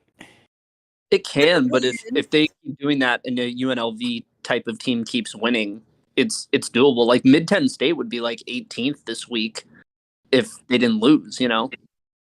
I also think like when it comes to the people who are deciding on the brackets, they definitely look at how teams lose. Like if you lose by 2 points to somebody on the road, that's kind of like a win, to be honest. Like it's not a terrible loss. It was versus a tough opponent. It was on the road. All those factors against you. You lose by 2. You can't really like lose a game like that. So I don't know. I'm very interested to see what the top 16 looks like on Thursday, right? Thursday comes out Thursday. I think so. Yeah. Thursday versus the. It's late, right? Game. Yeah, it's halftime of the game. So it probably won't come on until like 10:30. Wait, who plays on Thursday?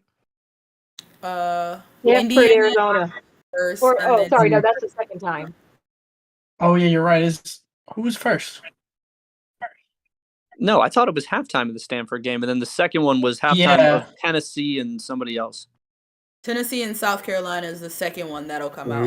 Okay. The first one's coming out halftime of Stanford, Arizona.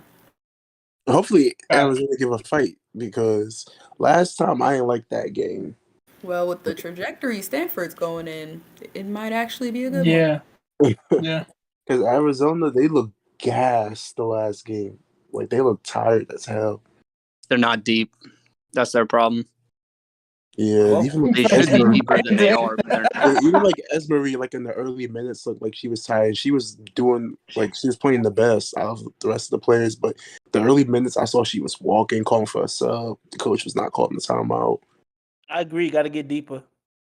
And that's like one reason why I think that's one reason why I think conference tournaments are going to be fun, because all those games are back to back to back, and if you're playing on like a Wednesday, you're trying to play like 4 or 5 days straight, and a lot of teams this year don't really have the depth, especially a lot of the top teams. So I wouldn't be surprised if there's some upsets in conference tournament. I agree. Well, folks, are all hearts and minds clear? Yes. Yes. Okay. That's a nussy clear. Okay. On that note, if all hearts and minds are clear, I'm sure we'll probably be on playback on Thursday for that game. For that, and then Thursday, Sunday. Yeah. So make sure y'all are tapped in on all the social medias. Sunday's gonna be lit. Yeah, Sunday gonna be a good one. Say who we think gonna win on Thursday's games and Sunday's games, or we just we can. I got Indiana beating Iowa, so obviously if you're betting, same. Probably go with Iowa.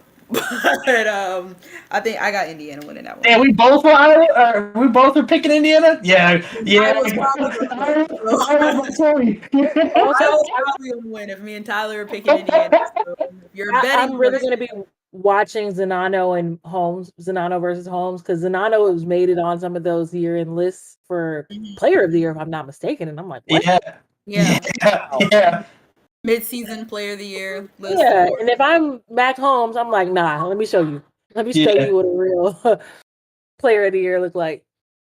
I got Indiana.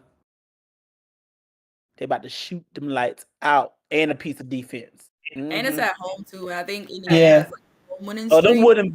them wooden bleachers about to get beat up. Yes, Yeah, Indiana they packed that place out. Like they be doing numbers there. And then might be throwing that body all around. Who else played Thursday? Stanford and Arizona. Stanford's winning. I think Stanford too. If they lose that game, I saw like all the alarms. Sound Stanford's them out the all. top 10 if they lose that. Yeah, probably. Who's all in Columbia this weekend? I know Yana is. I'll be Low. there. Greer, you coming, I'll be right? there. Yep. Maybe on 2 notch. We about to be. Turn up. Hey. And I don't fly out until Monday. And it's a Super Bowl. I need to place my wing order. Don't Be go like- to the place we went to last time. They might. Oh no. Oh no, 'cause they had no chicken wings or no tater tots or no. Shit, they Whatever. ain't had nothing. Like, Right. that alcohol was good though. It was what most we about to important be. thing. Oh, we about to be so lit. I'm not playing with y'all. I gotta go to work on Monday. Day drink, sober up later. Right. Because you what, an hour and some change from home? You can rest. The game could be over by 4. Celebrate a little bit. Spend the night if you have to. And then go home early in the morning and go right to class. That's crazy. I'm not gonna be by myself, so Oh, okay. And I'm Gotcha. sure I'll be here in Norman, Oklahoma on playback. So it's gonna be a fun time everywhere.